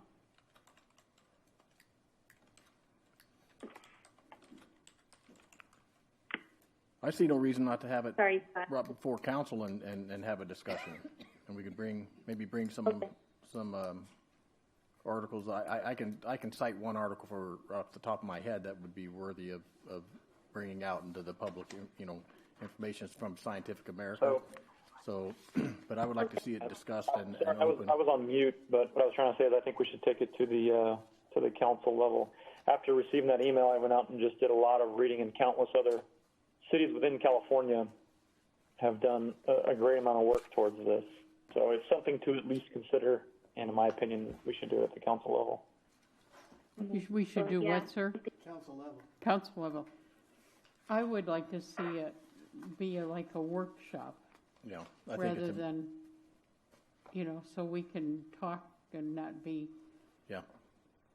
We all can hear each other. We can do it with a discussion and action item, and then we can have a free discussion about it. On the next meeting? Yeah. I would like to see that. So it's not a workshop, it's at the council meeting? As a discussion item? Yeah. It'd be a good start. Okay. And then we can go from there to maybe take it a little further. So I just wanted to add to that. And so the other thing I wanted to do was see if, I think I could direct this to Mr. Lauer. On these agenda items that we approved tonight, could you keep us apprised of the start and finish dates and, with what's going on currently with I'm sure there's going to be, some delays and, things won't probably be as efficient, but. Remember when we talked earlier that they're going to close down except for local traffic while they're repaving that section. Was that loud enough, Lindsay, or do you need me to go up to the microphone? Can you repeat that? Sorry, I Go to didn't the microphone. hear. Tell her what I said. Repeat your question. I don't know. Well, I just wanted to see if we could be kept current on the status of these four agenda items. That's all. Because I'm sure there's going to be maybe some delays on starting times and finish dates just because of this COVID-19 problem that we're seeing. What we're seeing with private industry, especially those that are essential, they have to make payroll. They're moving along. They're moving. Okay, that's so. Good But to hear. we can keep you apprised of it. Just if there's a delay, we can notify you, and when they got a start date, I'll have Mr. Lauer just put out an email to council, and we can even report it during city manager's comment. Yeah, that's all. Just. Our experience right now is that there are some that are sheltering, there's some that are they're working because they got to make money. Good, because these are good projects, and it's going to be fun to see them done. Okay, anybody else? So I just wanted to back up on the 5G thing. Rico, when do we, because I heard Dr. Heyman say he had an article he would like to share. Can you remind us all so we can make sure if there's any documents we want put with that agenda item, when we can send those to you by, for them to be on the agenda? For the May 6th agenda, documents would need to be to me by Monday, April 27th. And along that same note, I wanted to ask Mr. Pilchin if that's enough time for him to get this item researched like you had asked him to. Ms. Stevens, is your thesis on this is that we need to know if we can, as a city, stop 5G from coming to our community? Yeah, what our options are as a city for him is all I'm looking for. And then we're just having a discussion. We're not making an official decision, so there's nothing. So you're looking to see if whether or not we have the legal authority to stop 5G. My thought is that normally when they upgrade their equipment, they never come in and pull a permit, only if they're going to build a new tower. So if they're going to put this equipment on a current tower, we're never going to know. I believe. Right. I think the idea with 5G is they have to place frequent antennas all throughout the city, so they have to be pretty closely spaced. Okay. And so it would have to be more than just on existing antennas. Okay. Yeah, and it would definitely. I will look into it, Ms. Stevens. I know that there's federal law that it invokes. I know there's that the companies themselves, like they'll always cite to the laws that they have a right to do things without any permission, but it's always a balance. There's always local control, so we'll look into it. I think the main thesis of this is that we're looking at it as a public health issue. I'm sorry, I missed that. I said I think one of the main areas that we're looking at with the 5G is whether or not it's a public health issue for the community. Okay. Would I be wrong? I didn't understand that. Can you explain? Well, Let's have them explain it at the next meeting. Yeah. Oh, We should have closed session to go back. Okay. Yeah. All right. Yeah, exactly. Okay. Thank you. Okay. Anybody else? Okay. Mayor and council comments. What I say is, Lloyd, that if you look at what the city of Sonoma did in 2018 after FCC first released their rules, they understand that there is some federal law that could possibly supersede, but local control can come into effect for aesthetics and encroachment on public space. So since there is such a high number of antennas, they have to go into a public space. So that's where local control can come in. So I was reading up. I think you're exactly right. I think the health aspect of it is the local government is probably precluded from regulating that. But like we're all saying, we'll bring it for the next council. Thank you. Okay, thank you. All right, so mayor and council comments? Anybody? I just want to say one thing. You got complimented earlier in the meeting for wearing your mask. I wear my mask out in public. I don't wear it in my car, but I wear it when I go in to confront anybody in a store. I wore it in here tonight, and I'll wear it out of here tonight, but I don't wear it during the meeting. So. Thank you. Anybody else? Lindsay or Kyle? No, ma'am. No, okay, it appears that there is none, so then we will adjourn to closed session. Thank you all for